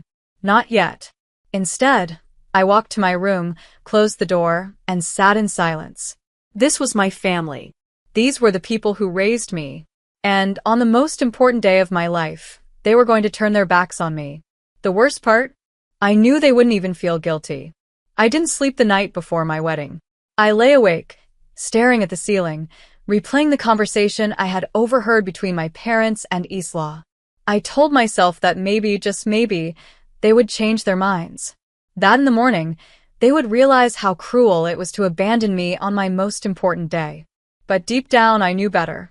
When the morning light streamed through my window, I forced myself out of bed, my heart heavy. My wedding dress hung in the corner of my room, waiting for me, but I felt no excitement, only a growing sense of emptiness. I reached for my phone, hesitating before checking my messages. There it was. A single text from my mother. Eleanor, we've decided to take a trip. It's last minute, but we need this break. We won't be able to attend the wedding. Have a great day. I read it over and over, my fingers tightening around the phone. No apology. No regret. Just a casual message, as if they were canceling dinner plans and not my wedding. As if I meant nothing. My chest ached with betrayal, but I refused to cry. I wouldn't let them ruin this for me. James arrived at the venue early, as did his parents. They greeted me warmly, his mother holding my hands and smiling. You look beautiful, Eleanor, she said gently. But why do you seem so sad? I swallowed the lump in my throat, forcing a smile. My family isn't coming. James stiffened beside me. His father frowned. Why not? I could barely bring myself to say it. They decided to take a trip instead. Silence filled the room. I expected James's family to be shocked, maybe even question if I had done something wrong. But they didn't. Instead, James's mother wrapped her arms around me. Then we're your family now, she whispered. I clenched my jaw, trying to hold back my emotions. I didn't want to cry, but their kindness almost undid me. James placed a hand on my back, leaning down to whisper, Eleanor, we don't need them. This is our day. Let's not let them ruin it. And so, I put on my dress, fixed my makeup, and walked down the aisle with James's father by my side instead of my own. The ceremony was beautiful. The guests cheered, and despite everything, I found happiness in James's love and the warmth of his family. But even as I smiled for the cameras, even as I danced and laughed, I couldn't shake the image of my parents and Isla. On some vacation, their phones turned off, celebrating their triumph over me. The days following the wedding were strange. I felt both relief and a deep ache in my chest. I had expected at least a call from my parents after it was over, but nothing came. No text, no apology, nothing. Isla, of course, remained silent as well. James was patient with me, never pushing me to talk about it. Instead, he focused on our new life together. We moved into our home in Chicago, and I threw myself into work. The pain didn't fade overnight, but as time passed, it became easier to accept. I learned to stop expecting love from people who never gave it freely. Years went by, and my life flourished. James built his company from the ground up, turning it into one of the most successful tech firms in the city. I built my own career, balancing work and family. We had 2 children, our son, Ethan, and our daughter, Lily. They were the light of our lives, and every moment spent with them reminded me of what real love looked like. I never reached out to my parents or Isla. If they had ever regretted what they did, they never showed it. I assumed they were still wrapped up in their own world, indulging Isla's selfishness as they always had. Then, 15 years later, they appeared on my doorstep. I had just finished making dinner when the doorbell rang. James and the kids were in the living room, laughing about something when I walked to the door. The moment I opened it, my heart nearly stopped.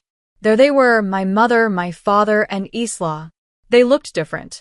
Older, of course, but not just in the way that time ages people.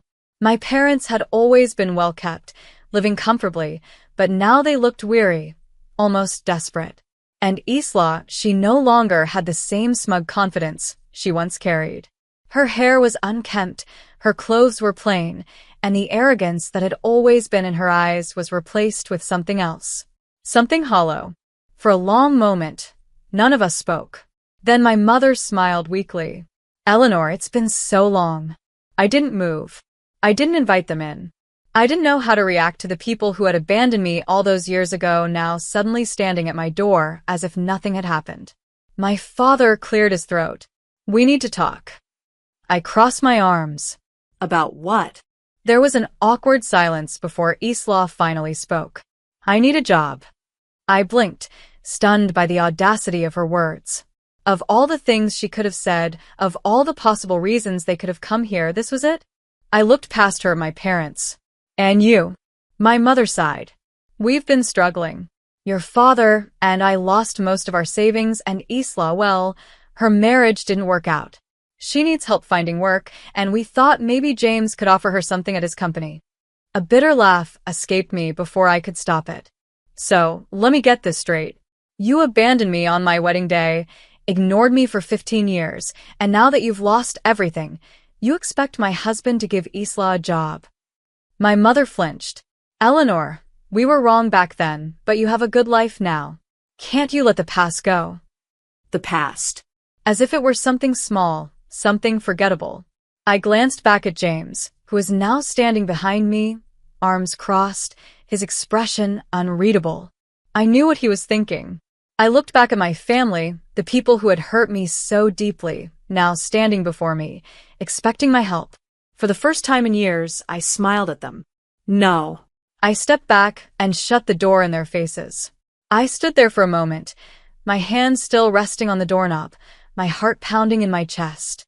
The audacity of it all. After 15 years of silence, 15 years of pretending I didn't exist, they thought they could just show up at my door, ask for a favor, and be welcomed back into my life as if nothing had happened. I turned to see James watching me. He didn't say anything at first, just studying my face, waiting for my reaction. I let out a breath I hadn't realized I was holding. "Can you believe this?" I muttered, shaking my head. James smirked, his voice calm as always. "Oh, I believe it. I expected it sooner, honestly." I frowned. "You think they were always going to come back?" He nodded. "People like them? They always do. Not because they regret what they did, not because they miss you, but because they need something." I sighed, rubbing my temples. I just can't believe Isla. After everything, she still thinks she can take from me. First, she tried to take you, then my wedding, my family's support, and now she wants you to give her a job. James stepped closer, resting a hand on my back. "But she won't get anything from you, Eleanor. Because you're not that person anymore. You don't owe them anything." I nodded, trying to let his words sink in, but there was a lingering anger inside me, a frustration that wouldn't settle. I had thought I had moved on. I had built a good life, a happy family. But seeing them again, hearing their voices, watching them stand on my doorstep with their entitled expressions, it reminded me of all the pain they had caused. And I wasn't done with them yet. The next morning, I wasn't surprised when they tried again. The doorbell rang, and this time, I didn't hesitate. I opened the door and saw the same 3 faces, but this time, they looked more desperate. "Eleanor, please," my mother started, her voice softer, more pleading. "Just let us talk." I crossed my arms. Talk. About what? About how you chose a vacation over my wedding. About how you abandoned me without a second thought. Or maybe about how you now expect me to save you after all these years. My father sighed, shifting uncomfortably. "We made a mistake, Eleanor. We shouldn't have done that. But we were caught in a difficult position. Isla needed us." I scoffed. "And I didn't." Isla finally spoke, her tone sharp. "You're acting like you were some victim. You got your perfect life, didn't you? You married a rich man, had kids, lived happily ever after. Meanwhile, I had nothing." I laughed, a cold, humorless sound. "Nothing? You had everything handed to you. Our parents sacrificed for you, spoiled you, prioritized you over me in every possible way. And you still lost it all." I tilted my head. "I wonder why that is." Isla's face turned red. "I just made some mistakes." "Mistakes?" I repeated. "Is that what you call it? What happened to your rich husband, Isla?" She flinched, and I knew I had hit a nerve. I had done some research before opening the door last night. Her husband had been wealthy, but their marriage had ended in a nasty divorce. He had cited irreconcilable differences, but I knew what that meant. Isla had done what she always did: manipulated, lied, pushed too far. And for once, someone had seen through her and left her with nothing. She didn't answer, so I continued. And you, Mom? Dad? Where did all the money go? My father cleared his throat. We helped Isla when she needed us. But we didn't expect things to turn out this way. I let out a slow breath. So, let me get this straight. You drained your savings on Isla. She got divorced and lost everything. And now, you expect me and James to fix it? My mother's eyes glistened with unshed tears. We're still your parents, Eleanor. I felt a sharp pang in my chest at those words.